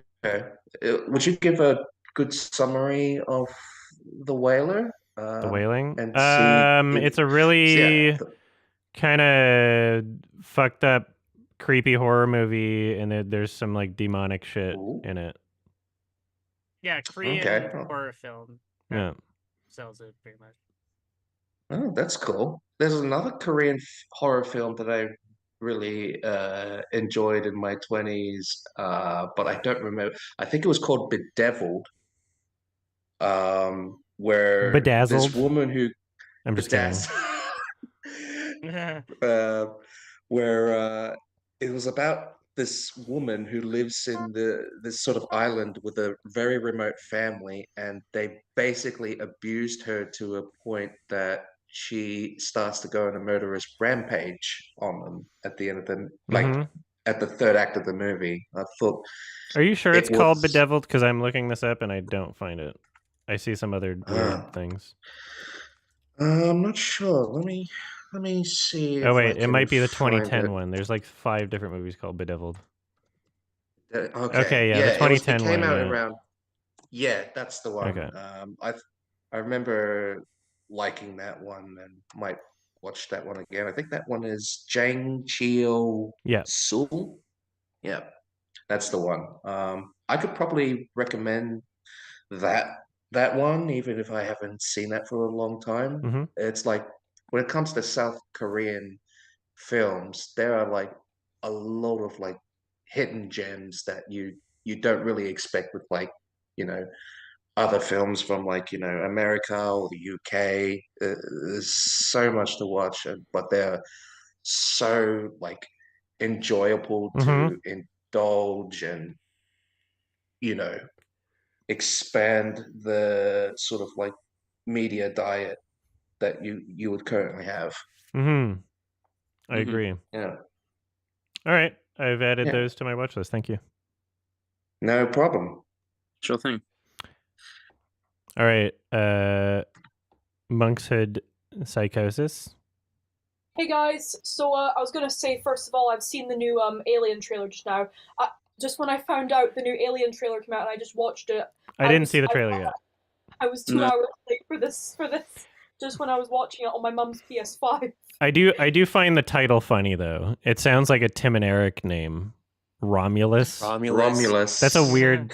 That's a weird title for an alien movie. That's a god. Romulus is a god. And I'm Well. sorry for interrupting you earlier. Yeah, I'm really sorry. Okay. Like Prometheus. Well, Yeah, well. Prometheus is not a Prometheus, god, yeah. but he's from myth. Sure. Yeah, and He's from it. Well, he did like share fire with mankind, right? And he was like punished Yeah, but for gods it. usually Right. don't end up getting their organs picked out every single day Sure. by All crows. right. So Monkshood Psychosis. What else are you gonna say? And also, I want to say sorry to Olivia for interrupting you earlier. That was very rude of me. And also, I've been I don't collecting remember stuff, that. more Korean Pokemon cards. Oh shit. Oh, wow. cool. And one That's card cool. was this baby. Which one's that? Nice. That is Is Leafeon. that bug Pokemon? Leafeon VMAX. Okay. And I also been collecting some like vintage Pokemon cards as well. It's in English vintage. I have a Is your first Wonka edition- shirt from the new movie? No, I just found That's it. that's an old one. Okay. That's the design from the original. Like that's Okay, what yeah. the chocolate bar wrapper looks Yeah. like. Oh, Like you said, okay, you got you're that right, you're shirt right. from being a part of Yeah, that yeah. Wonka circuit or whatnot. I found it in it's like only a few pounds. And this is my first edition Cubone that I got Cubone. recently. Nice. Cubone. Cubone. Yeah, we have The fucking Willy Wonka Glasgow thing was funny. what's that? Yeah. It's funny until it was funny until corporations started memeing it as well. Then it became lame. That Who always cares is. what Yeah. they do? Yeah. I don't have a Charizard yet though. I don't have like a. Well, I do have a Charizard from the Obsidian Flames set. Do you but just collect or do you play as well? I guess I would start playing one day, but for right now I just collect. This is my Charizard I got a few days ago. If you want to, oh nice. If you want to start wow. playing, You you trade gotta these get. cards for a better one, right? If you want to start playing, you gotta get a shit ton of energy cards. Pretty sure I have 1 million of them by now. Okay, good. Hey, Monkshood, if I could ask, what are your thoughts on the Alien Romulus trailer? Thought it looked pretty good actually. Like it looked pretty unsettling Yeah. because the audio was up too loud. I think Wait, it's who's I think driving it's it? so funny that like my impression of Fede Alvarez from like his first movie was like, oh, you've seen a lot of David Fincher and you're just kind of ripping him off. And then every project he's gotten since then has been a David Fincher associated franchise, Yeah, which is just he very funny to me. directed that He directed that one girl. Yeah, with the girl with the dragon tattoo movie. sequel or whatever. Yeah. Yeah, and it was the girl with really the spider bad. web. Yeah, that's the one. Yeah. That's the one. It was. And it was like, apparently not good. Don't Breathe was like just kind of he just borrowed so much Panic from Room. Panic Room. Like A little so bit many of of the Seven as shots well. were just And then I guess his first one was Evil Dead 2013, which didn't really feel like a David Fincher thing at all. But yeah, now it's funny that he's like doing another franchise that like David Fincher directed another movie in. Yeah, Alien 3. Yeah. Wasn't he also involved with the Texas Chainsaw Massacre property? But I think he was. Ooh, I don't think he didn't direct as a that. as a producer. I don't think. As a producer and a writer. I still have to watch that.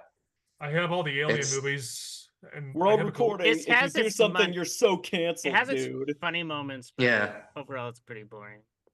Yeah, I rewatched the first two Alien movies just now, prior to watching the Alien Romulus.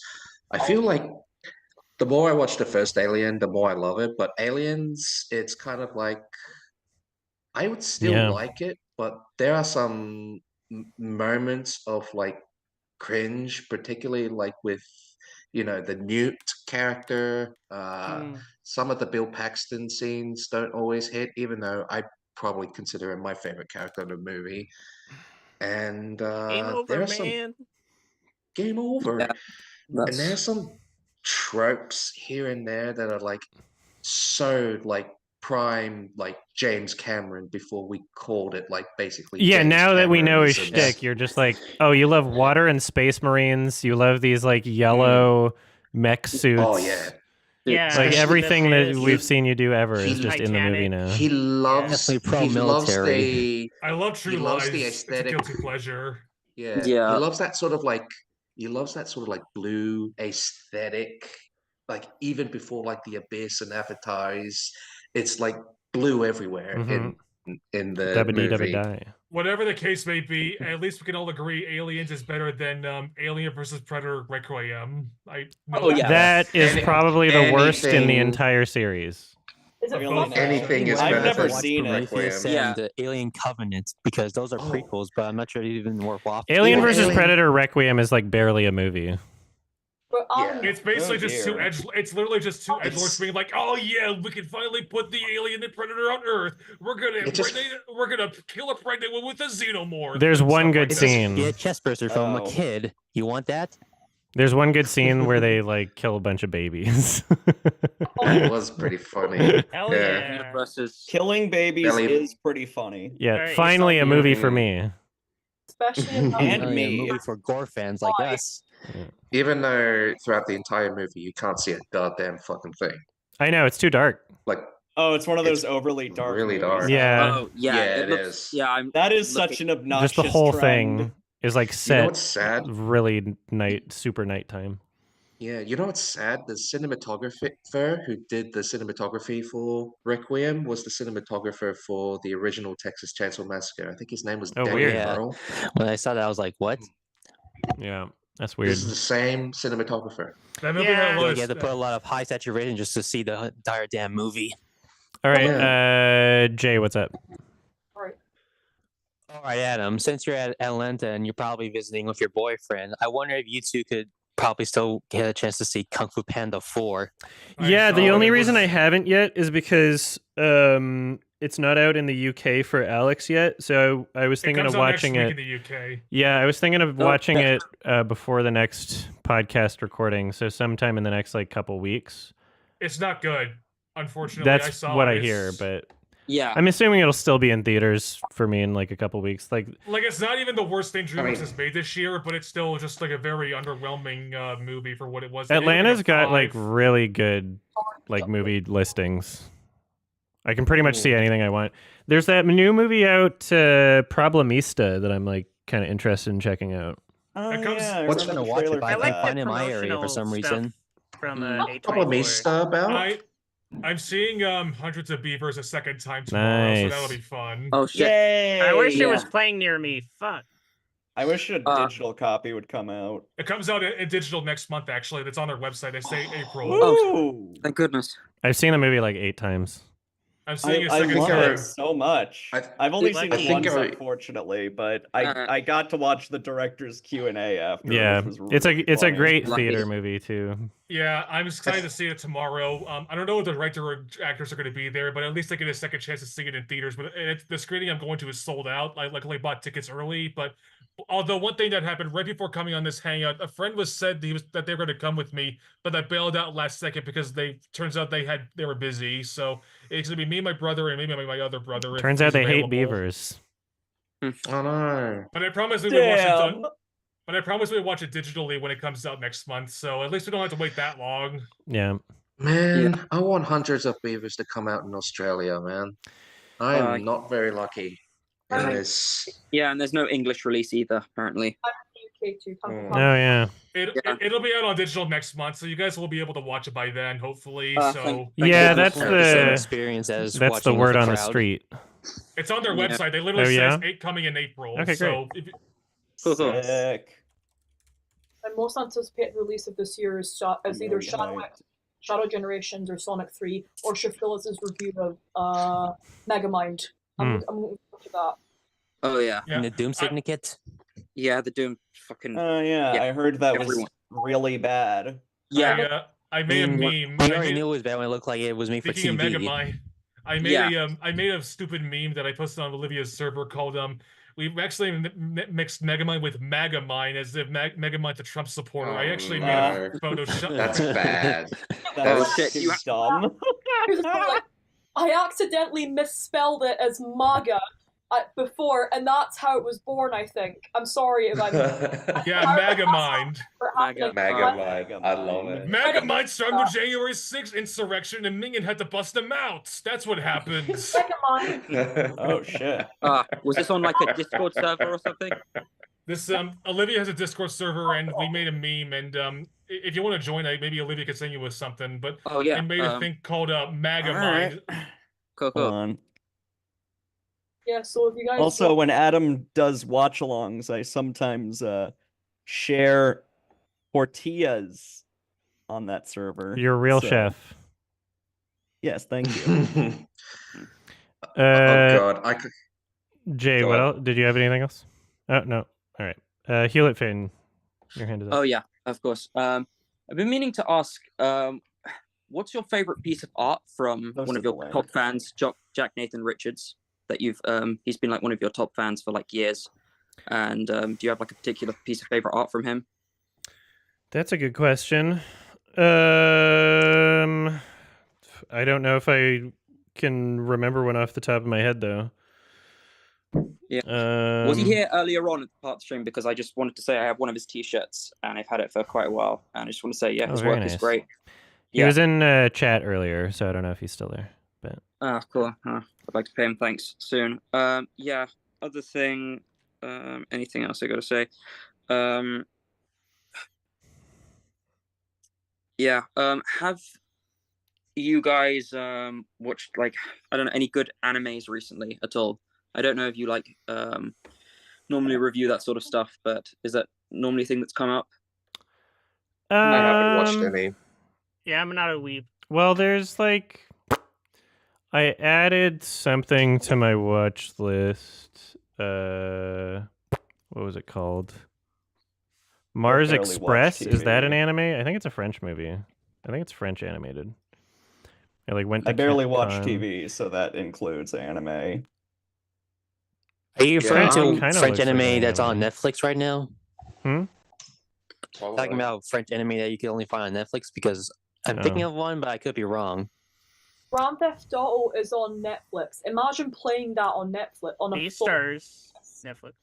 Sorry. Yeah, Sorry. Beastars. No, sorry. Anime. I could have. Sorry, it's The my last anime I watched was Chainsaw Man. I've watched the entire season of that. I'm waiting for like season 2 of Penny and Stocking from Trigger. Well, that probably won't come out till next year. So The only anime I've ever finished in its entirety was Cowboy Bebop. I do want to watch Spy X Family because that seems something that'll be up my alley at some point. And then I've heard people say Demon Slayer's good, but I've never seen a single episode of that. My older brother is currently going through the entirety of One Piece. He's like He's Uh, making progress. Good luck with that. Jeez. Yeah. Maybe I have enough time to catch up the live action show, but who knows? Because that show's long as hell. Yeah, I I've can't always- think of any like particular anime that I've seen recently. Only anime like I'm sorry for interrupting. The only anime like I've ever seen is like the first few episodes of Death Note, the Pokemon anime, and some of Avatar: The Last Airbender doesn't technically count. It's mixed with that, but Yeah. I've seen the Pokemon anime and some Avatar episodes. doesn't count now. That was fantastic. I really liked the performance of that one. Death Note's I great. actually did remember watching Sonic X as a kid. Not every episode, but I remember some episodes. And I watched the Bakugan anime as a kid. I remember yeah. really liking that. Yeah. All right, was that it, Hewlett? No. No. Last thing. How do you feel overall about this year's Oscars? I got to say, it was pretty. Yeah, I agree with you. It was kind of middling. There were no terrible sort of choices aside from the fucking god awful black and white film with Sarah Silverman. I mean, that didn't win anything. Yeah, Animated short, this War is Over winning animated short is ridiculous. That was a terrible one. Yeah, Actually, I didn't Adam, watch the shorts this year. I didn't have time. Oh damn! You missed the Surprised after. that You would have American loved Fiction the won after Best for how Adapted cringy. The after was Screenplay, so and Well, funny. it's on my watch I list, so I might still watch felt it. like it was. I feel like it would have won for Oppenheimer instead of American War Fiction. is Over is people have been comparing it to that fucking Pepsi ad with one of Kylie the Jenner. fucking Jenners. Yeah. Oh yeah. It's a real stinker. I almost burst out laughing in the theater. It was Also, it was like made some in the moments. Unreal Engine, so in their acceptance speech, they fucking said Epic Games, Oh, which I nice. found Oh very yeah, funny. I forgot that you mentioned that. That was funny. Did anybody? I know. Did you watch all the shorts, Olivia? And if you did you agree with me that the ABCs of book bending was fucking lame and bullshit? Or did you I'm just- sorry, lame. I didn't get to do the docs. It was Yeah. the most I only did uninformative live action documentary animated. I've ever seen. You know, Yeah, was part of it was Jimmy Kimmel. Yeah. Yeah, Jimmy Kimmel was annoying, but Yeah. Night the of Fortune way was good. the way I would describe the Oscars in terms of the winners is there were things that were expected to win, and out of the things that won that weren't expected to win, none of the surprises were terrible surprises. What'd you think about Emma Stone winning against Lily Gladstone? She was my pick, so I was Beautiful. not upset. That's But, I know some people are glad it upset that happened. why did Yeah. she win over She Lily earned it. Gladstone? And then I realized, She earned it. I mean, it was a loved her in really Poor Things. complicated role, and she delivered really well. got- So She got Yeah. that Oscar. I think Yeah. she was well deserved, but there's some people who feel like, oh, this is boycotting against Lily Gladstone for what she represents. it's not boycotting. That's a stupid interpretation. Yeah, It's I like- mean, Yeah. some people only see these things through the lens of their bubble. So Mm. yeah, I Yeah. don't It's probably think people who Lily haven't even watched Gladstone Poor Things. didn't deserve an Oscar if Emma Stone wasn't there. But Emma Stone, if it was Lily Gladstone against everybody else, I would have been like, okay. But Emma, Potentially Emma okay with Stone was Anatomy the of a one Fall. thing that, I liked Yeah. her reaction when she won. Emma Stone. yeah. Yeah, it was quite I good. think the best animated features. Some of the nominations are bullshit, but I was genuinely surprised that the Mario movie didn't get any nominations at all. More people would have watched the Unironic- Oscars if it That and was. Peaches, I thought would be Unironically- nominated Yeah. for Best Original Song. Unironically, I guess Yeah. there's some sort of qualification about song length. What? Yeah, Is that why? Unironically, I thought it was eligible. it was eligible, but it didn't get it. It did, yeah, but Unironically, the Peaches song was a better song than the fucking Flamin' Hot Cheetos song. I'm Yeah, not it even was. kidding when I Oh say that. God, completely yeah. agree. That is There's a tons very of low songs in a year bar. that were better than the fucking Flamin' Hot Cheetos song. That was bullshit. Yeah, but I And am man, happy watching for- that on yeah. the Oscar and realize that it's just Nothing brainwashing in to that thinking that, movie was you good. could be Yeah. like us, but you're gonna take hard labor just to get that job opportunity. Yeah. Elementals, of course, got a nomination. So glad it didn't win. Yeah, you opened up my eyes to just Same. I oh, mean, it's Pixar. Wow, Yeah. enough. I'm Funny also thing- happy Yeah. Maestro won nothing. Boy Yeah, and the Heron is yeah. now Perfectly planned. actually here's a fun fact. Boy and the Heron is the first non-animated kids movie to win an animated feature Oscar, I think. Sorry, Because if you what? think about- Yeah, Non-animated Really? This one? kids movie? Yeah, You it's the mean fir- non-kids movie? Yeah, when I'm assuming Which that one? Boy and the Heron. It's the first non-kids movie to win Best Animated Feature. If you think Or, about it, unless we because call every other- Spirited Away a kids movie. Spirited Away is. But Spirited Away's PG. Boy and the Heron's PG-13. That's why Oh, my well then, qualification is. the first right. I didn't realize PG-13 that until you animated mentioned feature. Is that true? What I mean, about at least between this and visual effects, I don't- Japan is I don't definitely know if winning that's in terms true. of what Pinocchio America doesn't. Is really a kids movie. Was Pinocchio? Pinocchio I was think Pinocchio was PG. PG. Was it PG or PG-13? Del Toro's Yeah, it was PG. Pinocchio Okay. is something Um, that you I could don't know. show to a kid, Yeah. I guess. Del Toro kind of mentioned. I Should they think maybe on one of expand his categories? Like, is there? Yeah. yeah, one This of is his also- like speeches. He said like, "It's don't show your kids" or something like that. It was like, yeah, not really like. Yeah. He even kind of said it's that not doesn't make any sense I because still he's wish more movies. kids Yeah. would Yeah. use words. I guess the first Although while PG-13 Del Toro's film to mentioning win. that then. animation isn't just for kids stuff. That kind of ruins the And point. another fun fact that this and Del Toro's Boy and the Heron and Del Toro's Pinocchio are the first time Disney didn't win 2 years in a row. The last time that happened was when Good. Wallace and Gromit Yeah. and Happy Feet won. Whereas this is so it's been like years since that happened. So like now we only so like the only years that happened was like when Shrek and Spirited Away won, when Wallace and Gromit and Happy Feet won 2 years in a row, and now it's Del Toro's Pinocchio and Boy and the Heron in a row. So they're gonna if they keep it up and like I don't know, Inside Out 2 doesn't win the fucking Oscar next year, then they could maybe potentially keep Oh, going. dear. Yeah. You know who else is glad Well, that Studio Ghibli has won good. another Oscar Yeah. after Spirited Away? Yeah. Did Puss in Boots win anything last year? No. Or- No. they're nominated. Nominated. Oh yeah, but Pinocchio lost, stole it from Puss. Yeah. GDT's Oh, yeah. Pinocchio. Not Stole it. like GDT's Pinocchio is good, but I honestly think Puss in Boots deserved it. I Yeah, Puss in agree. Boots. Yeah, Puss in Boots was I agree. fucking amazing. It's the Fucking best amazing, DreamWorks yeah. thing they've If- made in a If Yeah, too bad there's like yeah, a lot Del of drama going on with Toro's- DreamWorks animation right now, but I could be yeah. wrong. Yeah, That if Del Toro figures. didn't have Pinocchio out, I think Puss in Boots probably would have won. Okay, we got to end this soon. So, Hewlett That's fan, did you pretty have? much, yeah. Okay, and then Monkshood Psychosis, if you have I anything else got to say. two more things to say very Sure. quickly. I'm so sorry if Vice, if you wanted to say something, I just needed to say this off my chest. First of all, I have a rough date when I'm moving out. Oh shit! Oh. Congratulations. Congratulations, yeah. Good for you. Good It's job. And I'm going into assisted living. Mhm. And also, I gotta say, me and my mum watched the BAFTAs sometime before the Oscars, and the BAFTAs are much more respectable than the Oscars because, like, there's no. That's there's what I none of hear. these- There's Yeah. none of these fucking awful skits playing, and none of these fucking awful Jimmy Kimmel. Yeah. Oh, look at me, I'm so fucking meta kind of jokes and stuff like I mean, that. for you, it's much more strict, so that makes sense. Yeah, Mm. like Oppenheimer won best film at BAFTA. I mean, it's the same thing with the cans, right? Plus the Caesar Awards. The They're more strict over there. the big ass titty fucking awards. Tom Cruise. I guess the big ass fucking titty awards. There's only one here. There's only one person here who deserves that Yeah. award, and you know it. Big ass fucking titty awards. Dude, this is dope. Dude, this is dope. Alright. Yeah. Yeah. I loved fucking Laser made that my tits so big in that fan art. Oh my god. Not like me too. Yeah, that- I'm Um, gonna go. Pretty good. did you have anything else, Monkshood Psychosis? I just came here to say hi, guys, and also to like catch up. I was late for the stream. I'm so sorry. That's okay. And also, It's fine. That's okay. I'll I- see you guys next month. Yes, of Yeah, course. next month. Later, Yeah. Aether. Thank Bye. you. And then Hewlett Bye. fan, did you Quick have? update for Um, a quick update. Oh, sorry. Go ahead. I guess the only other thing I gotta say is God damn, the tip of my tongue. Oh yeah, I remember now. Have you ever had like a film or whatever that you kind of had a sort of like elitism about because you were happy that you knew about it before everyone else? Like you knew this sort of film before it became popular to like it. Like you liked Old Boy before it was popular to like it. You know. We could call it elitism. I do feel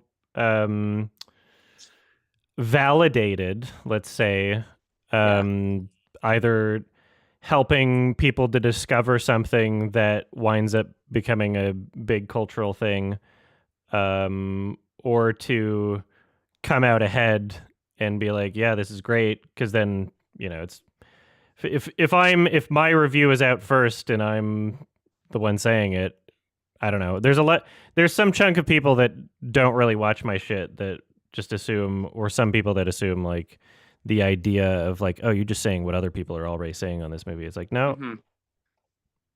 no. Yeah, yeah. maybe not Pretty sure elitism, we but I didn't mean, mention Skinamarink. I'm pretty sure Skinamarink would have this big popularity last year. Yeah, there's a huge chunk of movies that Yeah. that I Yeah. like. There's a big list of stuff that I Yeah, covered Synecdoche, New first York and then is, wound up Yeah. becoming a big thing. it's yeah, that mine. you just feel a bit like yeah, I knew this sort of thing, you know, before it was like cult or whatever. Not necessarily elitism, but you feel happy that you happen to, be really invested into this series and Well, happen to, like, share I'm a lot of happy people. to Yeah. help people discover things and Mhm. to help especially smaller artists get their work seen by more people. Yeah, Of course, when I yes. like 10 years ago when I started watching you, you came out with your 2008 like best of the year list, Mhm. and I think at the time I usually kind of associated you ripping apart movies and not like recommending movies, I guess. Yeah, a lot And of so people when you think like, that. yeah, when you praised like the shit out of Synecdoche, New York, I was like, damn, I have to check this out. Like, if you really recommend it. So Awesome. Most people who complain about Adam on Twitter, in my experience, are people who clearly haven't even watched his content. They've only watched it Yeah. through the Twitter clips. Some Yeah. people just don't deserve Twitter. That's a Yeah. lesson that we can All all right, learn. we gotta end this. I have to get going. I have to pack yeah, up we gotta stuff, so I end. gotta get going. Fair Bye enough. now. Oh, I'll see you next okay. hangout if I'm Later. available. Yeah, Oh, see ya. yeah. See you weren't next you gonna, month. like, give a link to your ABC. Discord server? What? Olivia, you had like a Discord server, I think. Yeah, I posted the link. Oh, okay. Oh, cool. All right. Is it right here in the meeting chat? It's in the chat. Okay, Are you cool. sure? Discord GG link. I don't see it. I don't see Oh, a I link in the chat DM'd here. somebody. Oops, okay. hold on. Just post Why it in the does- chat and then I'll end the thing. God, that's Yeah, fucking sure. dumb. Because Why it does ends the meeting fucking for do all. that? Okay, cool. You got it? Thank you. Yep. Okay, did my Alright. first link also Right. go then? Bye. I gotta go. Bye. Bye, everybody. Bye. everyone. Later.